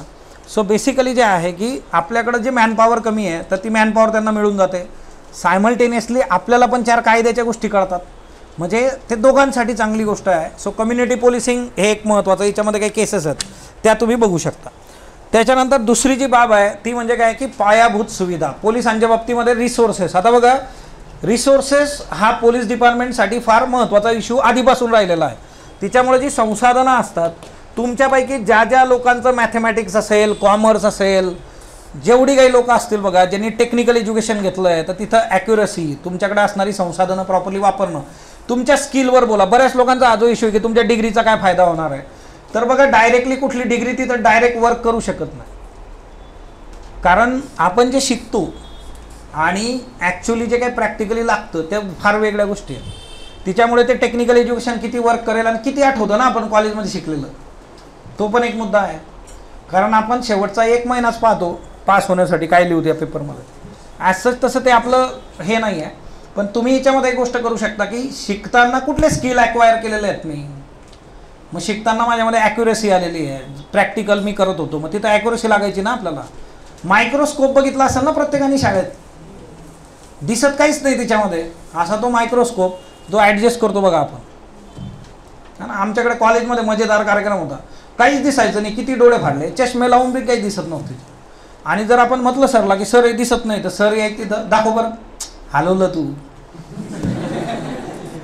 असं ती मजा होती. पण तिथं काय लागतं, तिथं ॲक्युरेसी लागतं, त्या लेन्स प्रॉपरली ॲडजस्ट करणं. तर मग तुम्ही हे स्किल सांगा, focus on your skills. Okay, तुमच्या डिग्रीपेक्षा तुमच्या स्किलवर फोकस करा की ती डिग्री घेताना कुठले स्किल मी ॲक्वायर केलेलं आहे. म्हणजे फॉर एक्झाम्पल इंजिनियर किती इथं बरं, आता बघा 4 वर्ष इंजिनियर आहे, किती दिवसात पास झाले, 4 महिन्यात पास झालेले आहेत सगळे, बरोबर का नाही. शेवटी PL असं आपलं प्रिपरेटरी लिव्ह, तिच्यात रात्र दिवस अभ्यास करायचा. म्हणजे काय, तुमच्याकडे एवढी मोठी डिग्री तुम्ही घेता, किती दिवसामध्ये तुम्ही डील करता, 30-40 दिवसामध्ये. याचा अर्थ कमीत कमी कालावधीमध्ये जास्तीत जास्त गोष्टी ग्रास करण्याचं स्किल आहे तुमच्यामध्ये. हेच जर काम तुम्ही वर्षभर केलं तर तुम्ही भारतामधल्या सिव्हिल सर्व्हिस काय अख्ख्या जगातल्या क्लिअर करू शकता, बरोबर. म्हणजे काय आहे ना की कमीत कमी वेळेमध्ये जे आहे तर मी ह्या गोष्टी करू शकतो. ओके, ते जाताना पण घेऊ शकता तुम्ही, लोड घेऊ नका त्याचा, ते जाताना पण घेता येईल ना आपल्याला, ते कुठं उडून जाणार नाही. परत संपला आपण परत मागू. ओके, त्यात लोड घेऊ नका. सो बेसिकली जे आहे स्किलवर इथं फोकस करा. पायाभूत सुविधांमध्ये जी संसाधनं असतात, तर जेवढ्या डिग्र्या अशा आहेत की ज्यात तुम्ही सांगू शकता की कमीत कमी संसाधनांमध्ये मी काम करू शकतो. कारण पोलीस डिपार्टमेंटचा हा सगळ्यात मेजर आजच्या डेटमध्ये इश्यू आहे. तर संसाधनं जे आहेत त्याचा विचार तुम्ही केला पाहिजे. सो ती एक महत्त्वाची बाब हिच्यामध्ये आहे बघा. त्याच्यानंतर नेक्स्ट म्हणजे आहे की पोलीस सुधारणा आणि समित्या. हिच्यामध्ये एक खटला आहे बघा, प्रकाश सिंग खटला, तो तुम्हाला प्रत्येकाला माहीत पाहिजे. माहीत आहे का, किती लोकांना माहीत आहे बरं प्रकाश सिंग खटला जो आहे. ज्यांना माहीत नाही, ह्या माणसाने त्याचं आयुष्य घालवलेलं आहे. कुणासाठी, पोलिसांचं आयुष्य चांगलं झालं पाहिजे त्यासाठी. पेज नंबर 6वर आहे, प्रकाश सिंग विरुद्ध भारत सरकार खटला 2006. तर हे एकदम परफेक्ट माहीत पाहिजे की त्यांनी पोलिसांसाठी कुठल्या कुठल्या गोष्टी ज्या आहेत त्या डिमांड केल्या होत्या. सो प्रकाश सिंग खटला तुम्हाला माहीत पाहिजे. आणि हे सोडून नंबर ऑफ समित्या पण आलेल्या आहेत वेळोवेळी, त्यात आपल्याला माहीत पाहिजे. स्मार्ट पोलीस ही संकल्पना आपल्या पंतप्रधानांनी दिलेली आहे, ती तिच्यामध्ये आहे बघा. पोलिसांचं मॉडर्नायझेशन, मग तिच्यामध्ये जे आहे ॲम्बिस प्रणाली वगैरे जे आहे, CCTNS ह्या गोष्टी. पोलिसांचा तुम्हाला क्रम पण दिलेला आहे इथं उतरता, तुम्हाला दोघी बाजूने माहीत पाहिजे. Commando 60, force 1, ATS anti terrorist squad. आता बघा ATS न्यूजमध्ये आहे सध्या. ATSनी काय केलेलं आहे, बांगलादेशी नागरिकांना अटक केलेली आहे. जे बांगलादेशी नागरिक भारताचे नागरिक म्हणून राहत होते त्यांच्याकडं सगळं होतं, भारताचं पासपोर्ट, भारताचं राशन कार्ड, भारताचं आधार, एकूण एक कागदपत्र की जे आपल्याकडे 4 कमी आहेत आजच्या डेटमध्ये, ते सगळे होते त्यांच्याकडं. बरं आहे, त्यांनी कुठून काढलेत, 5-7 हजारामध्ये रेशन कार्ड काढून दिलं आपल्याच लोकांनी त्यांना. करप्शन. बरं, हे सगळे जे काही आहेत तर यांची पार्श्वभूमी क्रिमिनल आहे सगळीची सगळी. सो ATSनी त्यांना अटक केलेली आहे आणि तिच्यातून हे समोर आलं. तर करप्शन काय करू शकतं, तर आपल्या सॉव्हरेनिटी सिक्युरिटीलाच सुरुंग लावू शकतो. सो ATS जे आहे ते महत्त्वाचं आहे बघा. ATS आता न्यूजमध्ये आहे. मग आता तुमचं काम काय आहे की हिच्यामध्ये ATSचं बेसिक दिलेलं आहे, तर तुम्ही ATS जस्ट न्यूजमध्ये सर्च करा. तिच्यामध्ये 2-4 न्यूज तुम्हाला अजून मिळू शकतात की आता ATS रिसेंटली या गोष्टीमुळे न्यूजमध्ये आहे की बाहेरच्या याच्यातले नागरिक आपल्या याच्यात येऊन बाहेरच्या देशाचे नागरिक आपले नागरिक बनतात. देन माओवाद जो आहे बघा, तुमचा जर जिल्हा हा नक्षलग्रस्त असेल तर त्या केसमध्ये हा प्रश्न डायरेक्टली विचारला जाऊ शकतो. आणि इन जनरल सर्वांसाठी पण आहे की नक्सलिझमवर प्रश्न आपल्याला विचारला जाण्याचे चान्सेस आहेत. मग नक्सलिझम काय आहे, नक्सलिझमच्या याच्यामध्ये बघा साईबाबा केस जी आहे काही दिवसांपूर्वीच न्यूजमध्ये होती. सो बेसिकली जे आहे की नक्सलिझम नेमकं काय आहे, ते कुठल्या थॉट प्रोसेसवर काम करतं आणि आता आपण कुठले कुठले उपाययोजना त्याच्यासाठी करतो, सल्वाजुडम वगैरे जे आहे. सो तुम्हाला इथं नक्षलवादाची संकल्पना, चळवळीची कारणं, त्याच्यासाठी आपण काय करतो त्या सगळ्या गोष्टी दिलेल्या आहेत बघा. ओके. त्याच्यानंतर नेक्स्ट म्हणजे आहे पोलीस प्रशासनासमोरच्या समस्या. आता एक गोष्ट लक्षात घ्या, बरेचसे विद्यार्थी पोलीस प्रशासनाच्या समस्या विचारल्यानंतर पोलिसांच्या समस्या सांगायला सुरुवात करतात की 24 तास काम असतं म्हणून. पोलीस प्रशासनासमोरच्या समस्या काय आहे म्हणजे त्याच पोलीस सिस्टीम समोरच्या समस्या काय आहे, न की पोलिसांसमोरच्या ॲज अ इंडिव्हिज्युअल समस्या. सो तो मुद्दा इथं लक्षात घ्या. अपुरं मनुष्यबळ जे आहे बघा, रिसोर्स जे आहे, ह्युमन रिसोर्स फार कमी यांच्याकडं, तो एक मेजर प्रॉब्लेम आहे. त्याच्यानंतर आधुनिक शस्त्रास्त्र, प्रशिक्षणामधले घटक कालबाह्य झालेले आहेत. आता बरेचदा तुमच्यापैकी काही लोक ट्रेनिंगमध्ये असतील, आता काही लोक भेटून गेले की ज्यांचं ऑलरेडी पोलीस प्रशासनात दुसऱ्या पदावर सिलेक्शन झालं आणि ते आता PSIमध्ये ट्रेनिंगसाठी आहेत बघा. मग असं असताना तुम्हाला विचारलं जाऊ शकतं की ट्रेनिंगमध्ये तुम्हाला कुठल्या गोष्टी वाटतात की इम्प्रोवाइज झाल्या पाहिजेत, ट्रेनिंगमध्ये तुम्हाला काय वाटतं की हे बदललं पाहिजे, कारण बऱ्याचशा गोष्टी जुन्या आहेत की ज्याच्यावर आपण चालतो आहे. सो तो एक मुद्दा लक्षात ठेवायचा बघा. त्याच्यानंतर नेक्स्ट वन जे आहे की कायदे आणि जे काही गुन्हे तपास आहे बघा, तर सुव्यवस्था आणि क्राईम इन्व्हेस्टिगेशन याला वेगळं करणं गरजेचं आहे. ते सगळ्यात जबाबदाऱ्या एकूण टाकून दिल्या. म्हणून हे जे मुद्दे आहेत हे मुद्दे तुम्ही खूप चांगल्या पद्धतीने डील करा. आता इथं पगाराचा पण मुद्दा आहे जो मी आधी क्लिअर केला, पण तो खूप खाली आहे बघा. ओके, कारण आता पगार बरेच वाढलेले आहेत आणि हे सगळे जे मुद्दे आपण इथं दिलेले आहेत हे सगळे पोलीस प्रशासनाच्या रिपोर्ट्समधून आहेत. हे न्यूजपेपरमधले मुद्दे नाहीत, हे ॲक्च्युअली पोलीस प्रशासनाच्या डॉक्युमेंटमधले मुद्दे आहेत. हे तुम्हाला माहीत पाहिजे. CCTNS तुम्हाला दिलेलं आहे. महिला पोलिसांच्या समस्या हे प्रत्येकाने एकदम परफेक्ट करायचं. तुम्हाला खूप स्पेसिफिक महिला पोलिसांच्या समस्या सांगता आल्या पाहिजे. आता ह्या लेक्चरनंतर पण काही लोक अशी मिळू शकतात की ते परत तिथंच येतील, 24 तास आणि कामाचा ताण. ओके, तर कामाचा ताण सगळ्यांनाच आहे. 24 तासाची ड्युटी जी आहे सगळ्यांसाठीच आहे. ती महिलांसाठी आता गणित जरा बदललीत काही ठिकाणी. पण एक गोष्ट जी आहे की इथं महिला पोलीस म्हणजे महिला पोलीस स्पेसिफिकली त्यांच्या समस्या सांगा. जसं इथं जे आहे जेंडर डिस्क्रिमिनेशन जे आहे बघा, तो एक मुद्दा आहे. किंवा वरिष्ठांद्वारा होणारं शोषण जे आहे ती एक केस आहे. तुमच्यापैकी जी लोक हिच्यामध्ये असतील स्पोर्ट्समध्ये, आता MeTooची केस जी होती बघा, किंवा सेक्सुअल एक्सप्लॉयटेशन याच्यामध्ये जे आहे कुस्तीपटूंची केस जी आहे ती प्रत्येकाने करून ठेवायची. बऱ्याच लोकांनी, काही लोक होते की ज्यांचं कुस्ती हा खेळच होता बघा, तर त्यांना डायरेक्टच कोरिलेट करतं ते. सो एक्सप्लॉयटेशन जे आहे सिस्टीममधलं ते एक महत्त्वाचं आहे बघा.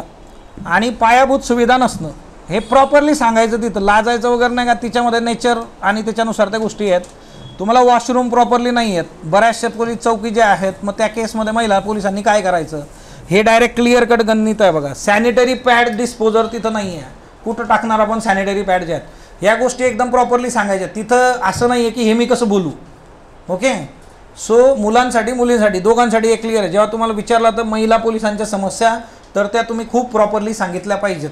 म्हणजे उद्या ज्या वेळेस तुम्ही 4 पावलं पुढे जाल तर तुम्ही तुमच्या सबऑर्डिनेटसाठी आणि तुमच्या सहकाऱ्यांसाठी त्या गोष्टींचा विचार करून तशा पद्धतीने व्यवस्था निर्माण करू शकता, जर तुम्हाला या गोष्टी माहीत असतील तर. ओके.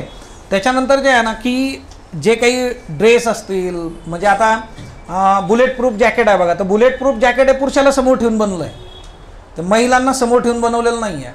सो ते पण इश्यू आहेत. मग अशा गोष्टी ज्या आहेत त्या तुम्हाला सांगता आल्या पाहिजेत. आणि त्याच्यामुळे काय होतं ना की महिलांना बुलेट प्रूफ जॅकेट घेतल्यानंतर बऱ्याचदा जे आहे भोवळ येऊन खाली पडणं, चक्कर येणं, श्वास घ्यायला त्रास होणं, अशा गोष्टी पण होतात बघा. सो ते सगळं गव्हर्नमेंट रिपोर्ट्समध्ये आहे. मग तुम्ही म्हणणार की एवढं सगळं गव्हर्नमेंट रिपोर्ट्समध्ये मग करत का नाही, हा एक मुद्दा आहे. महिलांचं प्रमाण खूप कमी आहे बघा पोलीस डिपार्टमेंटमध्ये. मग महिलांचं पोलीस डिपार्टमेंटमधलं प्रमाण वाढण्यासाठी काय करायला पाहिजे सांगा बरं? भरती करायला पाहिजे. हां, आता बघा मागची जी PSIची आपली भरती झाली सगळी, तिच्यात काय झालं होतं? तुमच्यापैकी कुणी होतं का जे मागच्या वेळेस डिस्क्वालिफाय झालं ना आता क्वालिफाय आहे, असं आहे कुणी इथं? सो बेसिकली जे आहे ना की तुम्हाला त्या दृष्टिकोनातून प्रिपरेशन करून एक करिअर म्हणून पोलीस डिपार्टमेंटकडे मुलींनी बघणं आणि तिच्यामध्ये मुली येणं ते प्रमाण खूप कमी आहे. सो त्या गोष्टी, कारण तुम्ही जोपर्यंत एकदम कमी संख्येत असणार तर कदाचित जे आहे काही गोष्टी बाजूला पण होतात. सो तो एक मुद्दा तिच्यामध्ये येतो. CCTNS पण हिच्यामध्ये प्रॉपरली दिलेला आहे बघा तुम्हाला. आता बघा हिच्यात भारतीय दंड संहिता 498 आहे. आता तुम्हाला सगळे कायदे नव्याने आलेले आहेत बघा.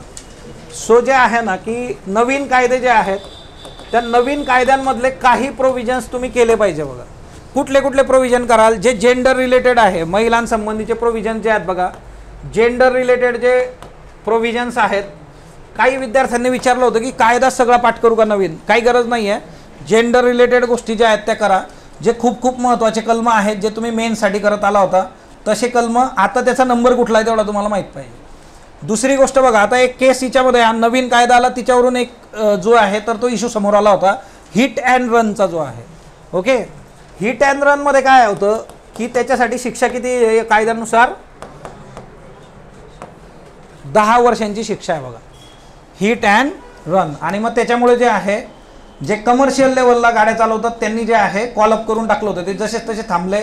मग इकडं आपल्याकडं सगळं दूर पेट्रोल पंपावर गर्दी झाली होती, आठवतं का तुम्हाला तो दिवस? ओके.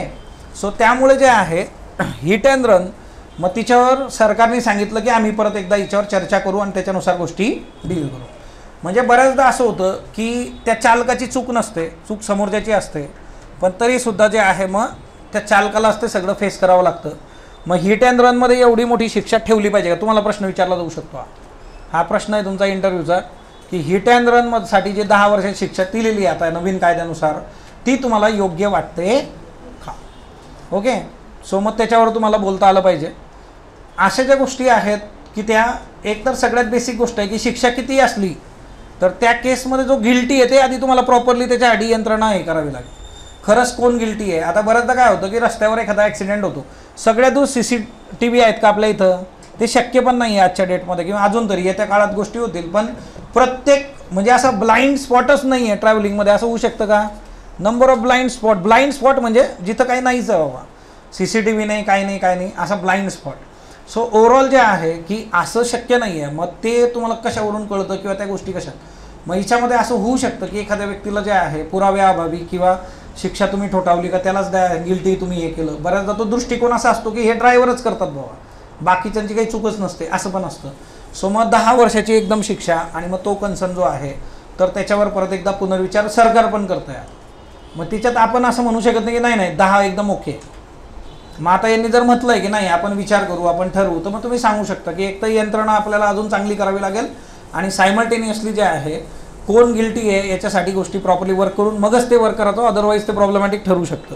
सो नवीन कायद्यांमधले नवीन जे कलम आहेत ते बघा, टेररिझम जे आहे बघा, आता होम मिनिस्ट्रीनी जे आहे टेररिझमसाठी एक निर्णय घेतलेला आहे. काश्मीर जे आहे त्या काश्मीरसाठी एक 0 टेररिझम नावाचं धोरण आपण घेऊन आलो होतो. ओके, 0 टेररिझम जे आहे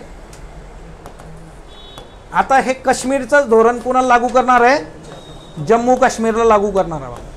ओके, कारण इथं टेररिस्ट ॲक्टिव्हिटीज भरपूर होत आहे आणि त्या टेररिस्ट ॲक्टिव्हिटी भरपूर होत आहे म्हणून इथं जे आहे काश्मीरचं धोरण जम्मूला जे आहे लागू करण्याचा निर्णय होम मिनिस्ट्रीने घेतला आणि ते धोरण आहे 0 टेररिझम जे आहे. ओके, होम मिनिस्ट्री हा एक महत्त्वाचा रेफरन्स लक्षात ठेवा.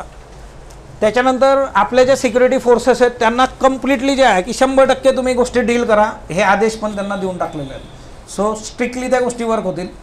आता जम्मू काश्मीरबद्दल एक गोष्ट लक्षात ठेवा की जम्मू काश्मीरमध्ये पहिल्यांदा खूप चांगलं मतदान झालेलं आहे लोकसभा 2024मध्ये. तुम्ही आकडेवारी जर बघितली तर हिस्ट्री आहे डायरेक्टली किंवा रिव्होल्युशन तुम्ही म्हणू शकता.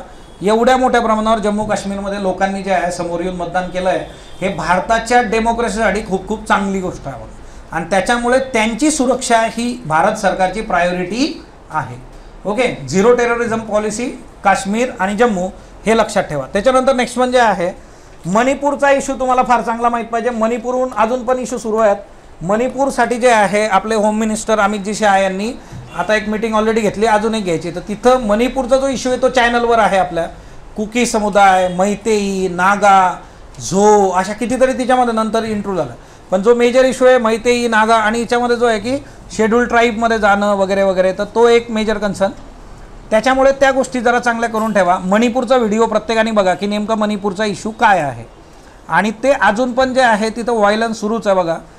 जो विरोधी पक्ष आहे तो दर 4 दिवसाला त्याच्यावर स्टेटमेंट टाकतो आहे आणि त्यामुळे जे आहे की सरकारकडेसाठी ते पण एक चॅलेंज आहे मणिपूरचं. बरं, मणिपूरसाठी अमेरिकेने पण म्हटलं होतं की आम्ही काही करू का म्हणून. ओके, सो अमेरिकेची सवय आहे बघा, कुठेही काही झालं की ते म्हणते आम्ही करू का, हा ना. सो आजकाल मांडव फार कमी टाकतात लोक, नाही तर आम्हाला ते बांबू धरायला बोलवलं असतं जो बायडन आणि डोनाल्ड ट्रम्प. हा, जोपर्यंत लग्न पार पडत नाही तोपर्यंत धरून उभे राहतो. सो अमेरिकेची सवय आहे, अमेरिका प्रत्येक हिच्यामध्ये जे आहे ना अशा गोष्टी करतं बघा. सो मणिपूरसाठी पण त्यांनी इंटरव्ह्यू करायचा प्रयत्न केला होता. सो दहशतवादाच्या बाबतीमध्ये जे आहे त्या गोष्टी जरा चांगल्या करा. आणि UAPA कायदा एक महत्त्वाचा आहे, तो प्रत्येकाने नीट लक्षात ठेवायचा. UAPA unwanted activities unlawful activities prohibition act, बेकायदेशीर कारवाया प्रतिबंधक कायदा. आता हा कायदा कुठं कुठं आला होता न्यूजमध्ये, पार्लमेंटमध्ये काही तरुण जे आहेत तर त्यांनी शिरकाव केला होता बघा मधल्या काळामध्ये. सो त्यांचा एक इश्यू होता. UAPA जे आहे आता हेट स्पीचची केस जी आहे ती येते परत अरुंधती राय यांची जी आहे बघा. सो तिथं UAPA आहे. UAPA मध्ये एक बदल आहे बघा मोठा, तो लक्षात ठेवा. UAPA मध्ये आधी काय होतं भारतामध्ये, आपण एखाद्या संस्थेवर बंदी घालायचो, पण जागतिक स्तरावर संस्थेवर बंदी नाही घातली जात, व्यक्तीवर बंदी घालतात. कारण काय होतं, संस्थेवर बंदी घातली तर आज जर त्याची X अकॅडमी असेल तर उद्या तो काय करणार, Y अकॅडमी जन्माला घालणार. म्हणून त्या माणसावरच जे आहे बॅन आणायचा तो चेंज आपण UAPA मध्ये 2019 नंतर करून घेतलेला आहे. त्यांची संपत्ती पण गोठवली जाते सगळ्या गोष्टी. सो अनलॉफुल ॲक्टिव्हिटीज प्रिव्हेन्शन और प्रोहिबिशन ॲक्ट जो आहे आता हिच्यामध्ये आपल्या संसदेमध्ये जे काही तरुण गेले होते, समजा बेरोजगारीचा प्रश्न वगैरे, तुम्हाला तोही प्रश्न विचारला जाऊ शकतो की अशा पद्धतीने वागणं जे आहे तर त्याच्यावर तुमचं मत काय आहे. संसदेमध्ये डायरेक्टली तुम्ही जाताय आणि मग असं करताय, तर मग याच्यामुळे काय होतं, 2 गोष्टी आहेत. एक तर तुम्ही असं वागलं नाही पाहिजे. तुमच्याकडे आज नंबर ऑफ प्लॅटफॉर्म्स आहेत तिच्यावरून तुम्ही तुमची मतं ठेवू शकता. आणि भारतासारख्या देशामध्ये फ्रीडम ऑफ एक्सप्रेशन जे आहे तर ते बऱ्यापैकी तुम्ही वेगवेगळ्या प्लॅटफॉर्मवरून डील करू शकता. दुसरा मुद्दा असा आहे की जर असं कुणी जाऊन संसदेमध्ये अशा पद्धतीने डील करायला लागलं आणि ते अख्खं जग बघतंय आज, मग दहशतवादी, आतंकवादी ते म्हणते ते पण अजून हलके. एक तर ऑलरेडी संसदेवर हल्ला झाला आपल्या, म्हणजे ही यंत्रणा ब्रेक करणं किती सोपं आहे बाबा. म्हणजे आज दोघांसाठी आहे की तिथली सिक्युरिटी एजन्सीज आणि त्या सगळ्या गोष्टी, तर त्यांनी पण हे बघणं गरजेचं आहे.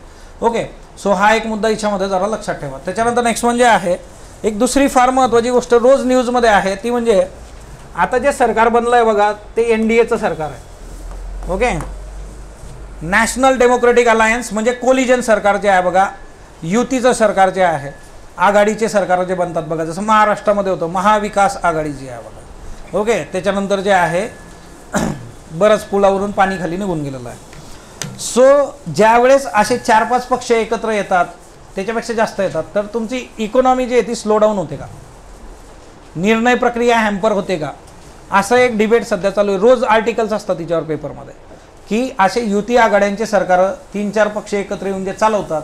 आता बघा रोज समोरून स्टेटमेंट होतं की आम्ही कधी सरकार पाडू शकतो. आता ते खरं पण वाटायला लागतं कारण नितीश कुमार आहेत तिथं, है ना.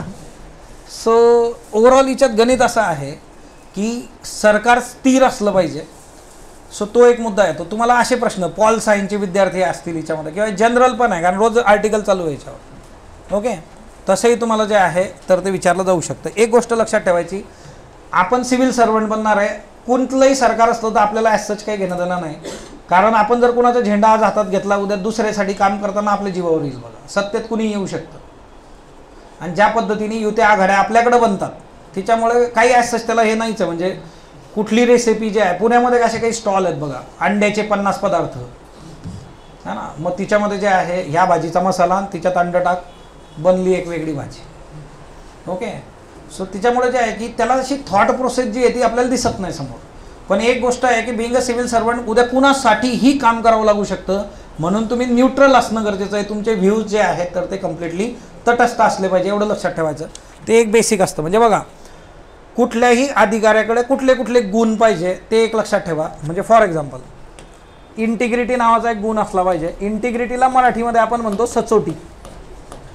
ओके, इंटिग्रिटी काय असतं? इंटिग्रिटी म्हणजे सत्सद विवेक बुद्धीला धरून काम करणे. कॉन्सायन्स, आपली सत्सद इनर वॉइस असतो ना आपला. आपण जेव्हा एखादं काम करतो तर ती योग्य आहे का अयोग्य आहे आपल्याला कळत असतं ना. ते जे कोणी आपल्याला सांगतं आतून त्यालाच इनर वॉइस म्हणतात किंवा तोच कॉन्सायन्स असतो. म्हणजे तुमची जी ऑनेस्टी आहे की तुमचे प्रामाणिकपणा असेल किंवा त्याच्या पलीकडे जाऊन ही गोष्ट आहे बघा. सो इथं जे आहे इंटिग्रिटी, सचोटी जे आहे.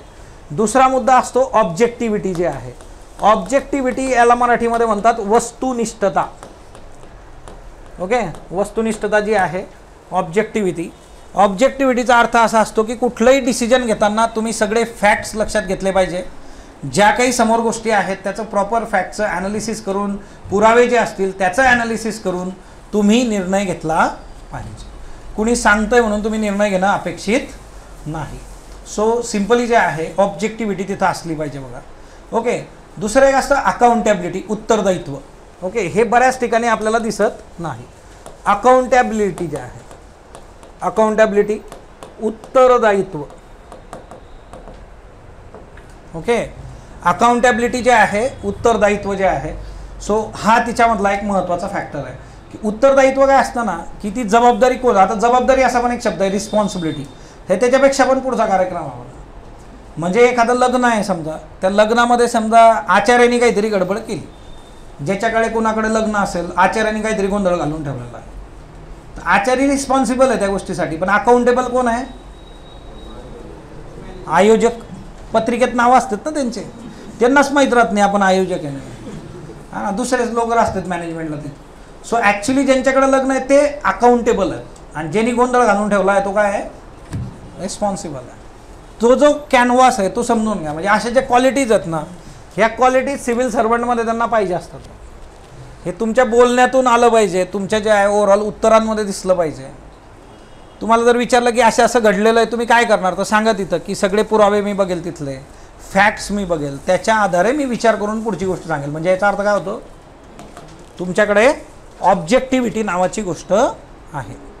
ओके, सो ह्या गोष्टी ज्या आहेत, ट्रान्सपरन्सी असते, बऱ्याच गोष्टी असतात, हे खूप प्रॉमिनंट गोष्टी आहेत समजा, त्या तिथं असल्या पाहिजेत. सो ह्या गोष्टी जरा करून ठेवा. ओके, त्याच्यानंतर नेक्स्ट म्हणजे आहे मॉरल पोलिसिंग. पण तुम्हाला सांगितलं बघा, मॉरल पोलिसिंग एक असतं. पोलिसांवर पण हल्ले केले जातात बघा. तो एक मुद्दा असतो की पोलिसांवर अटॅक करणं. दिल्लीमध्ये तर वकील आणि पोलीस यांचा बराच इश्यू झाला होता मधल्या काळामध्ये. ओके, सो ओव्हरऑल जे आहे पोलिसांवर अटॅक करणं, जी लोक आपल्या संरक्षणासाठी आहे, जर आपण त्यांच्यावरच अटॅक केला तर ते ॲक्सेप्टेबल नाही आहे. सो तो मुद्दा. पोलिसांची जी सुरक्षा आहे बघा, त्या सुरक्षेसाठी जे आहे काय गोष्टी केल्या पाहिजे, तर तिथं तुम्हाला प्रॉपरली दिलेलं आहे. पोलिसांवर ज्यांनी अटॅक केलेला आहे त्यांची स्वतंत्र यादी पाहिजे बघा, त्यांच्यावर प्रॉपरली वॉच ठेवणं. कारण एकदा त्यांनी हल्ला केलेला आहे तर तो परत करू शकतो, त्याची ती टेंडन्सी असू शकते. मग त्या गोष्टी ज्या आहेत ओव्हरऑल जे आहे ना, की असं बऱ्याचदा पण झालेलं आहे की पोलिसांनी काही निर्णय घेतले, त्यांनी चांगलं काम केलं आणि मग काही दिवसानंतर आफ्टर रिटायरमेंट पण त्यांच्यावर हल्ले झालेले आहे. सो त्या गोष्टी पण आपण प्रॉपरली केल्या पाहिजे. आता डिजिटलायझेशन हा एक मुद्दा आहे की प्रत्येक व्यक्ती पोलीस स्टेशनला येऊन सांगेल. मग त्याच्याकरता काय आहे, डिजिटल जे काही आहे आपलं इन्फ्रास्ट्रक्चर, मग त्याच्यामध्ये पोलीस प्रशासनाचे काही ॲप आहेत बघा, ते ॲप तुम्हाला इथं दिलेले आहेत. याच्यामध्ये काळाच्या ओघात अजून नवीन नवीन गोष्टी पोलीस करत असतात, त्या तुम्ही बघणं गरजेचं आहे बघा. पोलीस आयुक्तालय, पोलीस परिक्षेत्र, ह्या ज्या गोष्टी आहेत ह्या तुम्हाला पाठ पाहिजेत, रुटीन याच्यामध्ये ते विचारू शकतात. आता बघा याच्यावरचे काही मुद्दे जे आहेत, तुमचा गाव, तुमचा तालुका, तुमचा जिल्हा, गावाबद्दल जर काही विशेष गोष्ट असेल तर ती तुम्हाला माहीत पाहिजे. आणि काही गावांची नावं जी आहेत ना ती भारी असतात बघा. म्हणजे त्या गावाचं नाव ऐकल्यावर तो परत विचारू पण शकतो की नेमकं काय. आता प्रोफाईल तिथं असते तुमची. प्रोफाईलमध्ये बऱ्याचदा जो पत्ता असतो तुमचा त्या पत्त्यामध्ये लिहिलेला असतं बघा. XYZ हॉस्पिटल जवळ आहे, मंदिराजवळ आहे किंवा MIDCचा एरिया आहे. त्याच्यात जे लिहिलेलं आहे त्याच्याबद्दल तुम्हाला बेसिक सगळं माहीत पाहिजे. तुमचा गाव, तुमचा जिल्हा, तालुका, त्याच्या 5 समस्या आपल्याला सांगता आल्या पाहिजे, कमीत कमी 5. बऱ्याचदा काय होतं की ते एकदम विचारतात तुम्हाला 5 समस्या सांगा. मग आपण काय करतो 3 वर अडकून जातो. म्हणून 7-8 समस्या करून ठेवा. रस्ते नाही, पाणी नाही, वीज नाही, घर नाही, अजून काय काय सांगू शकतो नाही, काय काय नाही आपल्याकडे, याची फार मोठी यादी होऊ शकते. सो किमान जे आहे 7-8 समस्या करून ठेवा. बरं समस्या सांगताना एकदम असं 1, 2, 3 म्हणजे स्वतःच त्याला एकदम अलर्ट करायचं की 3ऱ्यावर अडकलोय मी. आता सरळ सांगितलं तर कदाचित तिच्यात सुटू पण शकता तुम्ही की झालंय बाबा, हां पुढचा प्रश्न है ना. पटापट प्रॉपरली तुम्ही डील केला. बरं हे सगळं लिहून काढा. तुम्ही असं तोंडी किंवा बॅक ऑफ माइंड ठेवू शकत नाही. तुम्ही लिहिलं पाहिजे. जेव्हा तुम्ही डॉक्युमेंटेशन कराल तर तुम्हाला प्रॉपर बोलता पण येईल तिथे. किंवा आता बऱ्याच लोकांचा जो कन्सर्न आहे की इंट्रो विचारला जातो का, तर इंट्रोमध्ये मी हे सांगेल, ते सांगेल. आता आपण जो अनुभव घेतला आहे, जवळपास राज्यसेवा झालं किंवा मध्ये काही टेक्निकल पण झालं, PSIचे झालेत मागच्या बॅचचे, इंट्रो विचारला जात नाही. कुठून आलात, जेवण केलं का, हां त्यांना आपल्या जेवणात इंटरेस्ट आहे, आपल्या नाश्त्यात इंटरेस्ट आहे, कुठल्या कंपनीची बिस्किटं खाल्ली, कुठली खाल्ली, मग तिच्यात काय होतं, मग ते सगळं करूनच ठेवायचं प्रॉब्लेम. आयदर तुम्ही जे खाता ते माहीत पाहिजे, नाही तर मग जे माहीत आहे ते खाल्लं असं सांगा. ओके. मेथीची भाजी खाल्ली, काय असतं मेथीच्या भाजीत, तर मेथी असते, बरोबर, हे सांगता आलं पाहिजे आपल्याला. सो ओव्हरऑल जे आहे ना की त्याचं प्रोटीन कॉन्टेंट हे ते विचारू शकतात, तर ते माहीत पाहिजे आपल्याला. आता काही लोकांचं कुकिंग पण असतं बघा, हॉबी. किती आहे कुकिंग हॉबीवाले है ना. एवढे वर्ष MPSC करत करत भरपूर लोक कुकिंग म्हणजे ते होऊन जातात खूप. ते छोटा गॅस आल्यानंतर जे आहे ते है ना. मॅगी बनवणं म्हणजे कुकिंग राहत नाही, एवढं लक्षात ठेवा. आता बघा कुकिंगवाल्यांना असेही प्रश्न केलेले आहेत की कुठलं तेल वापरतात, ते तेलाच्या डब्यावर काय काय असतं, तिच्यातलं काहीतरी विचारलं म्हणजे किमान ऑब्झर्वेशन्स तुमचे. मग तुम्ही म्हणता नाही मग तसं काही नाही, ते तर आम्ही थैलीत आणत होतो, आज पार्टी आहे तेवढंच आणलं 25 रुपयाचं, आम्ही कुठं डबा आणला होता. आणि ते पॉलिथिनवर तसं काही नव्हतं, टाकलं तेच तेल. ओके, ते विचारू शकतात. तर मग त्या गोष्टी थोड्याशा बघा. याला कसं आहे ना, असं ॲज सच लॉजिक नाही आहे. असं डायरेक्टली याला विचारला तर तुम्हाला ते बोलता आलं पाहिजे. तो मुद्दा एक लक्षात ठेवा. तुमच्या इथली पर्यटन स्थळं, एखादा पदार्थ खाण्याचा जो फेमस असेल तो माहीत पाहिजे. 10वीची शाळा, तिचं नाव, त्या शाळेचं जर नाव असेल एखाद्या, समजा बऱ्याच लोकांच्या शाळेचं नाव महात्मा गांधींवरून आहे किंवा जे आहे ऐतिहासिक काही नाव आहे, तर मग त्यांच्याबद्दल तुम्हाला बोलता आलं पाहिजे. 12वीचं कॉलेज सेम नावं वगैरेचे आहे. डिग्रीला तुम्ही 30 डिग्री का निवडली, मग बऱ्याच लोकांना आता का घेतली होती, तर काय नाही सांगाच, तिथं मामानी सांगितलं घेतली, संपला विषय. आपल्याकडं ॲज सच असं खूप विश्लेषण होत नाही या गोष्टींवर. तसं आता काही पालक असतात ते इथं पण येतात, ते करतात बरंच विश्लेषण. म्हणजे एका दिवशी मी शॉपमध्ये होतो, एक व्यक्ती भेटायला आली होती, त्यांच्याबरोबर त्यांचे मित्र होते. ते म्हटलं की यांच्या मुलाबद्दल पण गायडन्स पाहिजे. म्हटलं ठीक आहे बोला. मग मी विचारलं की त्याला काय करायचं आहे काय नाही, असं तसं मी 2-3 रुटीन प्रश्न विचारले. ते म्हटलं की तो ABCD खूप छान ऐकवतो. ABCD ऐकवतो. वय किती आहे? म्हटलं 2.5-3 वर्ष. आत्तापासून आम्हाला करायचं. म्हटलं अरे जगू द्या की त्याला आता. म्हणजे ओव्हर कॉन्शियस पालक पण असतात बघा, की ते सगळं बघतात. पण बऱ्यापैकी आपलं जे बॅकग्राऊंड आहे त्याच्यामध्ये एवढं काही नसतं, की वेगवेगळ्या प्रकारचे पालक असतात. काहींचं असतं की बाबा तू तुझं बघ, काही लागलं तर सांग, आम्ही मदत करत राहतो. ते तुम्हाला फिनान्शियल सपोर्ट देतात, इमोशनल सपोर्ट देतात.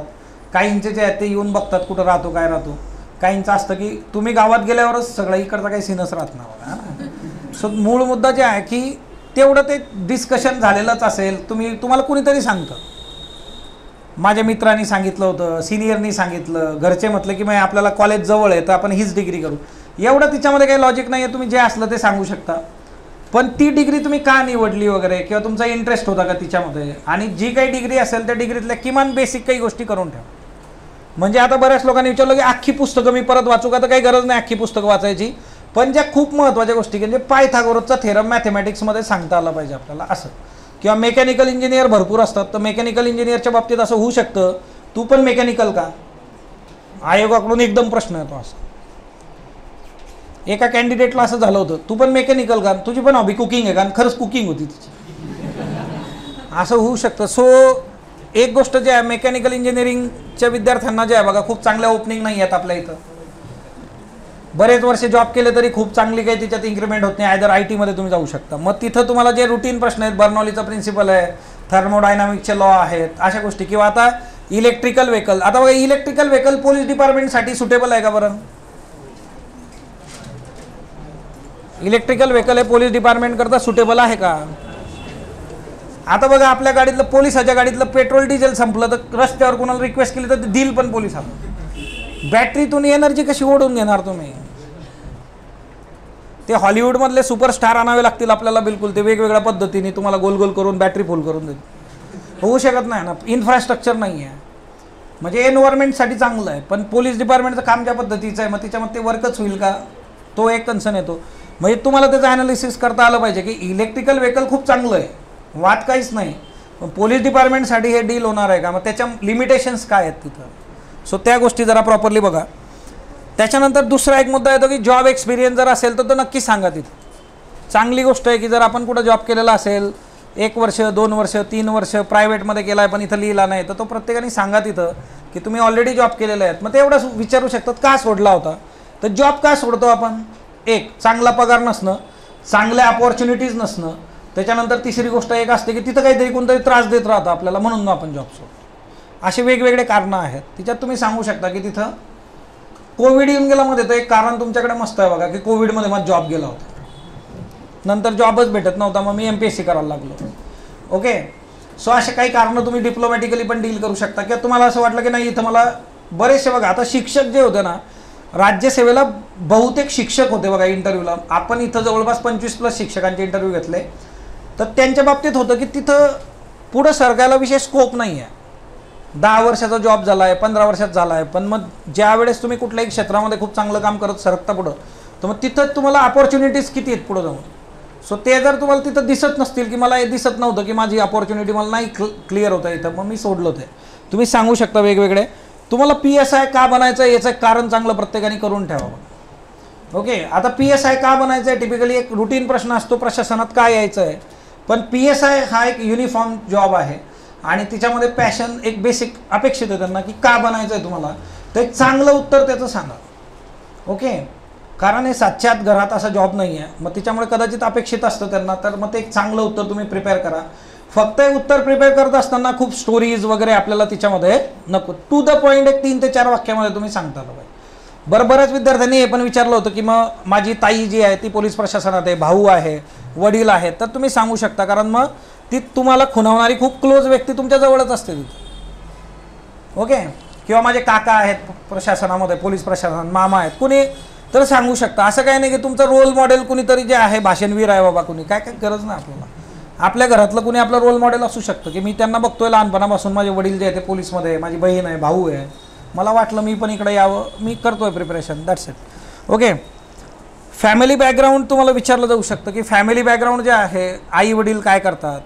ओके, मग तिच्यामध्ये शेती आहे का तुमच्याकडे, मग शेतीमध्ये काय असतं. आता बऱ्याच लोकांचं असं आहे की ते शेतात गेलेलेच नाही आहेत, की गेले तरी फक्त 2-4 सेल्फी काढून फक्त टाकल्या आहेत त्यांनी.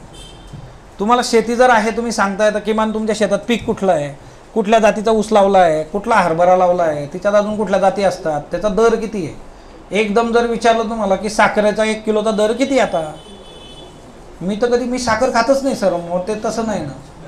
आपल्या शेतामध्ये समजा जे आहे कापूस आहे, तर कापसाचा काय क्विंटल दर चालू आहे आजच्या डेटमध्ये, काय रेट आहे कापसाचा, होलसेल रिटेल तुम्हाला सांगता आलं पाहिजे.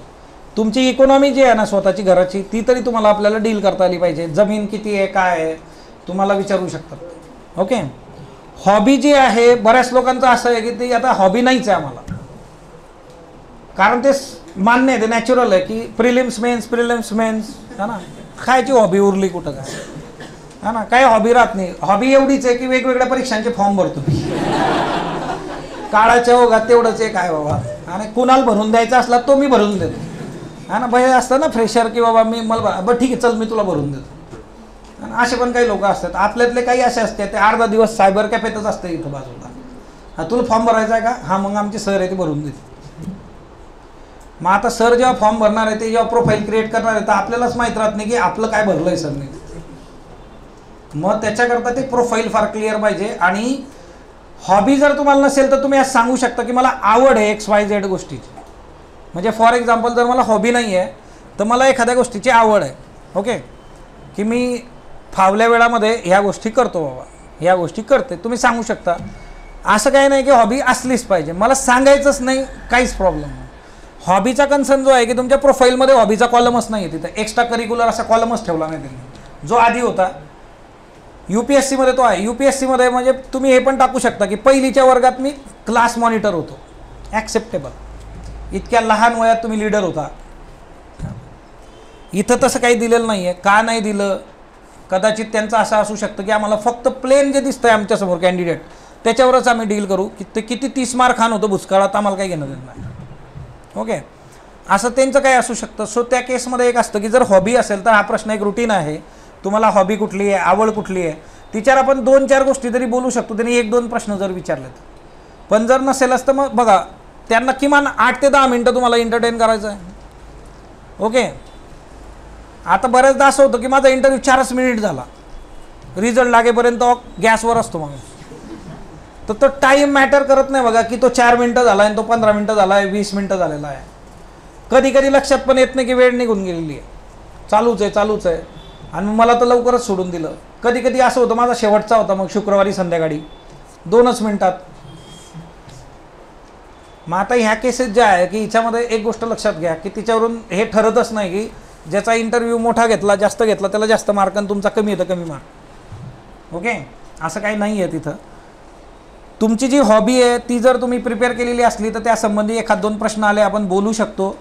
नसेलच काही तर मग त्याला जे मग इतर काहीतरी प्रश्न ते विचाराल. सो तुमच्याकडे अजूनही वेळ आहे. खूप काही हॉबी नसेल तर काय आवडतं ते तुम्ही सांगू शकता, त्याच्यानुसार तुम्हाला गोष्टी डील करता येतील बघा. ओके, स्ट्रेंथ अँड विकनेस जे आहे. ओके, स्ट्रेंथ आणि विकनेसबद्दल मी तुम्हाला आधीच सांगितलं. स्ट्रेंथ पण तुमच्या किमान 3 चांगल्या करून ठेवा. प्रशासनात आल्यानंतर तुम्ही वेगळं काय करणार आहे हा एक मुद्दा असतो. इनोव्हेटिव्ह गोष्टी तुम्ही काही कराल का? मग पोलिसांनी आतापर्यंत इनोव्हेटिव्ह बऱ्याच गोष्टी केलेल्या आहेत बघा. पोलीस व्हॉलंटियर जे आहे हरियाणामध्ये त्यांनी सुरू केलं होतं, महिलांना ते दिलं होतं. आणि महिला पोलीस व्हॉलंटियर्स की कुणाच्या घरात काही भांडणं होत आहेत का, डोमेस्टिक व्हायलन्सच्या केस आहेत का, तर ते पोलिसांना सांगणं ते तिथं अपेक्षित होतं.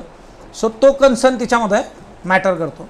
सो ती एक बाब जी आहे की तुमच्याकडे जर असं काही क्रिएटिव्हिटी असेल तर तुम्ही ती सांगू शकता. त्याच्यानंतर जे आहे की तुम्हालाच काय घ्यायचं, हा एकदम एक गुळगुळीत झालेला प्रश्न आहे बघा. सगळं ठीक आहे, एवढे सगळे लोक आहेत, तुम्हालाच काय घेऊ बरं? तर मग याचं पण उत्तर आपलं पाहिजे. तुमच्या स्ट्रेंथ सांगा तिच्यामध्ये की मला काय निवडायचं, की माझ्याकडे ह्या स्ट्रेंथ आहे, मी 24/7 जे आहे न खाता न पिता ड्युटी करू शकतो. ओके, असं नाही देतील ते जेवायला, पण असं पण असतं का? म्हणजे अरे तुम्ही तुमच्या स्ट्रेंथ सांगा ज्या काही असतील त्या, की माझं कम्युनिकेशन चांगलं आहे, मी लोकांबरोबर पटकन कनेक्ट होऊ शकतो, लोकांकडून पटकन जे आहे चांगल्या गोष्टी काढून घेऊ शकतो, किंवा मला अशा काही आता वृक्षारोपण करणारे काही लोक आहेत बघा, आहे काही इथं 1-2 भेटून गेले होते, त्यांची हॉबी होती वृक्षारोपण. मग तुम्ही हे सांगू शकता की वृक्षारोपण जे आहे की मी समाजाबरोबर कनेक्ट होण्यासाठी, समाजातली जी दरी आहे ती कमी करायला मी वृक्षारोपण समाजाबरोबर असे ड्राईव्ह घेऊ शकतो. आम्ही पोलीस आणि तिथल्या आजूबाजूची लोक सगळ्यांना घेऊन जाऊ आम्ही टेकडावर की चला बाबा आपण सगळे मिळून झाडं लावू. 2 गोष्टी होतील. एन्व्हायरमेंट पण त्यातल्या त्यात जे आहे तिथं कधीतरी महिन्यातून वगैरे त्यांचं सगळ्यांना भेटणं बोलणं, म्हणजे तुम्ही ती गोष्ट जुळवून आणू शकता तिथं, ते सांगू शकता. ओके, आता गॅपचा जो विषय आहे बघा, बऱ्याच लोकांचा गॅप आहे तर ते कॉमन आहे. आपल्याला पण माहिती आहे की इथं तो कालावधी निघून जातो. मग त्यातल्या त्यात जे आहे की समजा 6 वर्षापेक्षा 5 वर्षापासून पुढे जेवढा गॅप आहे बघा, तर प्लॅन बी तुमचा रेडी पाहिजे. ओके, आता बरेच जण सांगतात की नाही मी अजून एक अटेम्प्ट देऊ आपण. ओके, पण आता त्यांचा कन्सर्न कसा आहे की एवढे वर्ष झालेत, मग एवढे वर्ष झाल्यानंतर तुम्ही काहीतरी सिरियसली बाबा हातात काहीतरी घ्या. ते असं म्हणत नाही आपल्याला की तुम्ही PSI करू नका, MPSC करू नका, पण जर नाहीच झालं तर मग तुम्ही काय कराल? तर मग तिच्यामध्ये तुमचा एखादा प्लॅन बी तुमच्या बॅक ऑफ माइंड असला पाहिजे की माझ्याकडे शेती आहे, की मी मीन वाईल शेतीमध्येच मीच बघतो बाबा, अभ्यास पण करतो तर शेतीचं काम करू शकतो. किंवा तुम्ही इंजिनियर आहात तर ती तुमची डिग्रीज प्लॅन बी आहेत. म्हणजे एवढंच की मला कमी सॅलरी मिळू शकते आता, पण मी वेगवेगळे कोर्सेस करेल, काम चांगलं करेल, त्याच्यातून इम्प्रोवाइज मी करू शकतो. जेवढ्या लोकांच्या प्रोफेशनल डिग्री आहे तर ती डिग्री तुमचा प्लॅन बी म्हणून तुम्ही वापरू शकता. ज्या लोकांकडे शेती आहे समजा, पण तुम्हाला बोलता आलं पाहिजे. जर तुम्ही सांगताय तर तुम्हाला किंमत कळलं पाहिजे की बटाटा खाली येतो का वर येतो, म्हणजे ते क्लिअर आहे. अदरवाईज नुसतं सांगायचं मी सर व्हिडिओत म्हटलं होते सर मी त्यांनी मला असं विचार, तर ते तुम्हाला ठरवावं लागेल की आपला प्लॅन बी काय आहे. किंवा आता काही विद्यार्थ्यांना त्यांनी एकदम असा खोचक प्रश्न पण विचारला आहे, किती दिवस घरच्यांच्या याच्यावर पैशांवर जगणार तुम्ही. मग असं पर्सनली घ्यायचं नाही बिलकुल. असं कसं, माझ्या मम्मी पप्पाचे पैसे आहेत, सो ते पर्सनली न घेता तुम्हाला डील करता आलं पाहिजे. त्यांना सांगा ती गोष्ट ॲक्सेप्ट करू शकतो ना आपण, की हां वेळ लागला आहे, मला मान्य आहे की मला ही स्पर्धा परीक्षा जी आहे तिचं स्ट्रक्चर जे आहे ते समजून घ्या. आता काल एक UPSC स्टुडंट आला होता की जो ऑलरेडी प्रिपेअर करत होता, मेंटॉरशिपसाठी आला होता. त्यांनी एक गोष्ट काल ॲक्सेप्ट केली. तो म्हटला की तो काम करून करतोय, तर जॉब करून तो ते प्रिपेअर करतोय. तो म्हटला की हे वेगळं आहे म्हटलं, सिव्हिल सर्व्हिस म्हणजे नीट वगैरे त्या परीक्षा वेगळ्या आहेत म्हटलं, हे जरा गणित वेगळं आहे, हे मला आता कळायला लागलं. म्हणजे ते जे आहे की ती स्पर्धा परीक्षा कळणं की त्याचं स्ट्रक्चर किंवा ते ज्या पद्धतीने काम करतं. सो तुम्ही हे सांगू शकता की ते स्ट्रक्चर समजून घ्यायला मला वेळ लागला किंवा माझ्याकडून 4 चुका झाल्या म्हणून मला ते पटकन माझ्याकडे ते यश नाही आलं, पण मी आत्मविश्वासाने आता इथं आलो, यावेळेस मला सिलेक्शन होईल. ते दिसलं पाहिजे बॉडी लँग्वेजमधून पण. बरं हां, नाही तर चेहरा काहीतरी वेगळंच सांगतोय, शब्द वेगळे आहेत, असं नाही झालं पाहिजे. सो ते कॉन्फिडंटली तेवढं गेलं पाहिजे. आणि ते कसं आहे की ते आता आपल्या आई वडिलांच्या एजमधली लोक आहेत तर ते विचारू शकतात आपल्याला. कदाचित तिच्यामध्ये एक जनरलाइज पण हे असतं की तू काहीतरी वेगळा आता विचार केला पाहिजे, बरेच वर्ष इथून गेलेलं आहे. ओके, सो त्याच्यासाठी एक चांगलं उत्तर आपलं पाहिजे. निवड नाही झाली तर मी काय करणार आहे हा कन्सर्न. आता जे विद्यार्थी फ्रेशर आहेत की जे ऑलरेडी समजा 2-3 वर्ष तुमची डिग्री आहे, 22ची आपली ॲड आहे आणि तुमचं समजा 20, 19, 21, 22मध्ये तुम्ही ग्रॅज्युएट आहे, तर त्यांना एवढं प्रकर्षाने हे विचारलं नाही जाणार की तुमचा प्लॅन बी काय वगैरे.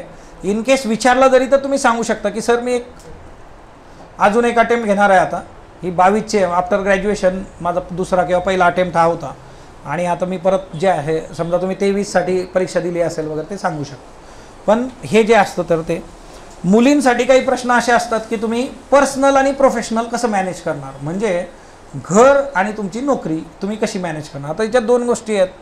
ज्या मुलींचं लग्न झालेलं आहे त्यांना हा प्रश्न विचारला जाऊ शकतो की तुमचे हस्बंड कुठं जॉब करतात, फॅमिली कसं काय, मग आता तुम्हाला जर उद्या दुसरीकडे जॉब मिळाला तुम्ही कसं करणार, हा ना. आता मुलाला विचारला जात नाही, मुलींनाच हे प्रश्न विचारले जातात बघा.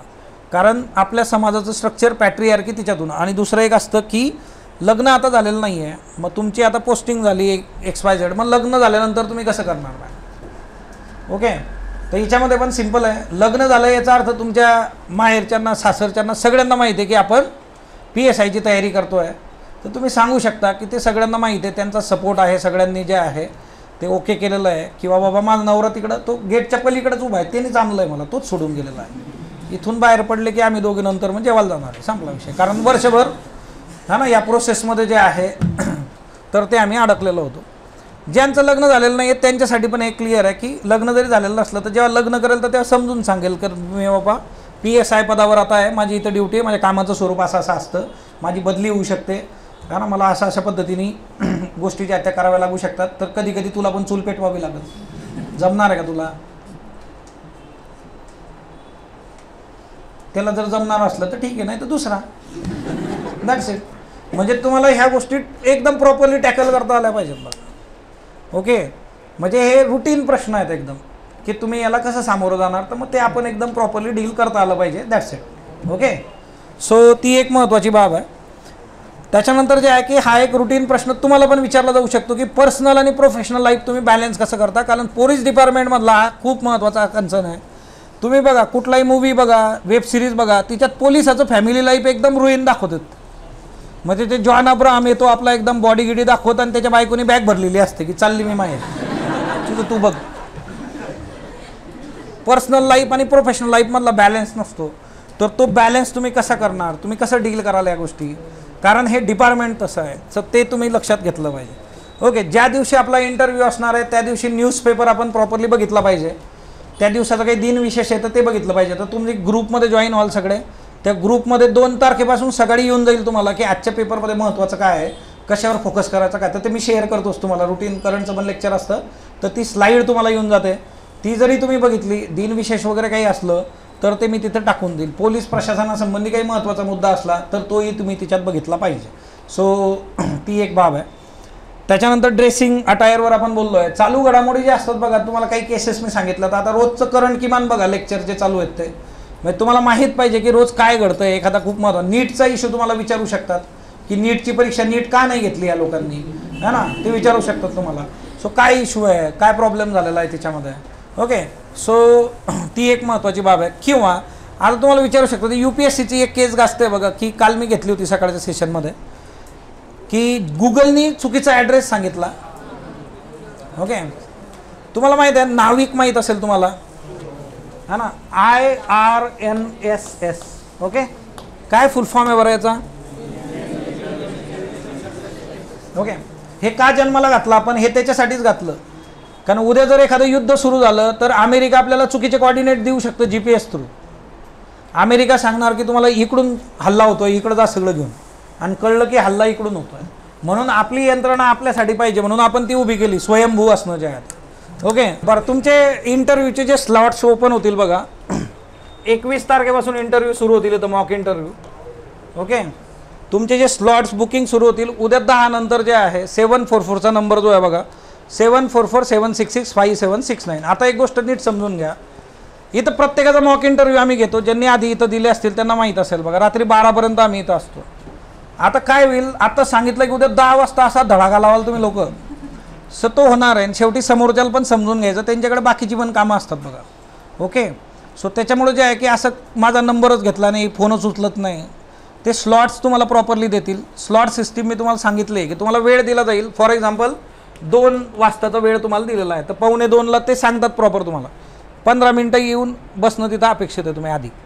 दुसरी गोष्ट की जर तुम्ही 2 लोक आहेत तर दोघांचा स्लॉट बुक करायचा, नाही तर मग आम्ही सगळ्या दूर काय होतं, PSIमध्ये फिजिकलला एवढी गट्टी जमलेली राहते की एकरूप झालेला असता तुम्ही.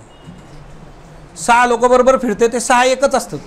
स्लॉट एकच जण बुक करतो आणि 6चे 6 एकदम तिथं प्रेस करून तयार असतात. मग तो पुढचा स्लॉट दुसऱ्याला दिलेला असतो आणि तिच्यातून प्रॉब्लेम होतो.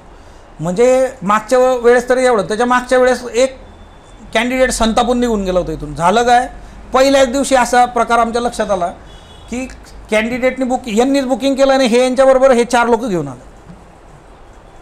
आणि मग त्या हिच्यात काय आलं की ज्यांचा जो स्लॉट होता त्यांनी लय संताप केला आणि ते निघून गेले. मग आपल्या ऋषी सरांनी त्यांना समजवलं, त्यांना आपण परत दुसऱ्या दिवशी घेऊन आलो आणि त्यांचा मॉक घेतला. ओके, पण असं काही करू नका. इकडची यंत्रणा जी आहे त्याला पण समजून घ्या, गोष्टी एकदम प्रॉपरली होतील. तुमचा जर मॉक लांब असेल तर 2 दिवस नंतरचा स्लॉट घेतला तरी आपल्याला चालतो आहे. तुमच्या मॉकमध्ये जे आहे जर काही प्रॉब्लेम असला तर आम्ही स्वतः सांगतो की परत मॉक द्या, आपण परत मॉक पण घेऊ. बघा, असं काही नाही आहे की ते झालं मग जा घरी, तसा प्रकार नसणार आहे. आपल्याला खूप प्रॉपरली प्रिपेअर करून जायचं, कारण मार्क आले पाहिजे आपल्याला. सो तो एक कन्सर्नीच्यात क्लिअर आहे. मी तिकडे होतो, मला ऐकवलं, मॅडमने तुम्हाला विचारलं होतं की किती मार्क पाहिजे तुम्हाला. काही लोक 30 सांगत होते, कोणी 28 सांगत होतं, है ना. तिथं जर हा प्रश्न विचारला ना त्यांना सांगत होतं मी 40 मार्कांसाठी आलो आहे म्हणा इथं.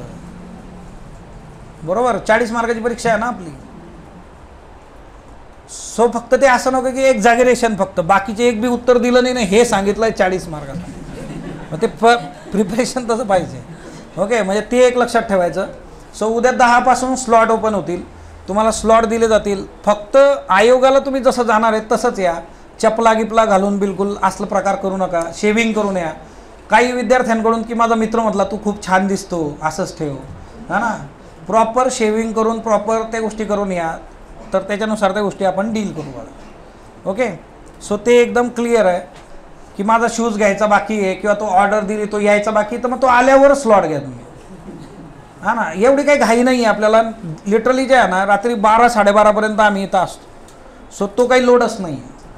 आपल्याकडं असा एक ग्रुप होता, त्यांचा रात्री 11:30 नंतर आम्ही सुरू केला होता. एकदम रात्री आले होते, ते सगळे सिलेक्ट झाले मागच्या बॅचमध्ये. ओके, सो ओव्हरऑल कसं आहे ना, याचा अर्थ रात्री या असं नाही आहे. ते अचानक आले होते, घेतला होता, असं होणार नाही की आम्ही घेत नाही, जा तुम्ही. ओके, सो तसं काही होणार नाही, त्या गोष्टी एकदम प्रॉपरलीच वर्क होतील. जे जे तुम्हाला इम्प्रोव्हायझेशन सांगितलं जातं त्या इम्प्रोव्हायझेशनवर चांगलं काम करा. म्हणजे बऱ्याचदा जर नाहीच बोलता आलं तर आपण डिप्रेशनमध्ये जातो एकदम. तशा गोष्टी आपल्याला करायच्या नाही आहे, ती गोष्ट एक लक्षात ठेवा. ओके. सो आता इकडं जे आहे बघा, हे जे तुम्हाला मी सांगत होतो की गुगलचा जो इश्यू झाला होता की ज्या मुलींचा, तुम्हाला असं पण विचारू शकता की तुम्ही स्पर्धा परीक्षार्थी, बऱ्याच ठिकाणी गाजलं ते प्रकरण. आता तिथे इन्स्ट्रक्शन्स असतात की तुम्ही वेळेवर गेलं पाहिजे. उद्या जर तुम्हाला असं विचारलं की मग त्यांना परीक्षा देऊ द्यायला पाहिजे होती का, 10 मिनिटं तर उशीर झाला होता. तुम्ही एवढ्या परीक्षा दिल्या, तुम्ही प्रिलिम्स मेन्स दिलेली आहे, तुम्हाला काय वाटतं एक स्पर्धा परीक्षार्थी म्हणून? ओके. कारण सिक्युरिटीला तुमची यंत्रणा आहे तिथं, बऱ्यापैकी सोडून द्यायचं का त्यांना आत? ओके. म्हणजे अशा गोष्टी पण एकदा विचारल्या जाऊ शकतात की जे आता न्यूजमध्ये आहे. सो ते एक जरा चांगलं बघून घ्यायचं बघा. डॉक्युमेंट जेवढे आहेत त्या डॉक्युमेंटची प्रॉपर फाईल, सगळ्या गोष्टी नीट करून ठेवा. अदरवाईज सगळं इकडचं एकदम प्रॉपर चालू आहे ना, ऐन वेळेस कळलं की एक डॉक्युमेंट गहाळ आहे आपलं, आणि मग त्यावेळेस तुमचा मूड खराब होऊ शकतो. तिथं गेल्यानंतर डॉक्युमेंटच्या याच्यातच त्यांनी टोकलं तुम्हाला. सो मग तसं होता कामा नये. ही एक फार बेसिक गोष्ट आहे. ओके. तर त्या सगळ्या गोष्टी प्रॉपरली डील करून ठेवा. वाटलं तर स्पेअर एखादं शर्ट तुमच्याकडे असलं पाहिजे, कारण आपले जे कपडे असतात ते एकदम ना तिच्यावर डाग पडू शकतो, काही होऊ शकतं. सो त्याच्याकरता एक स्पेअर तुमच्याकडे पाहिजे, कारण अचानक आपण जे आहे तर त्या गोष्टी डील नाही करू शकत. ओके.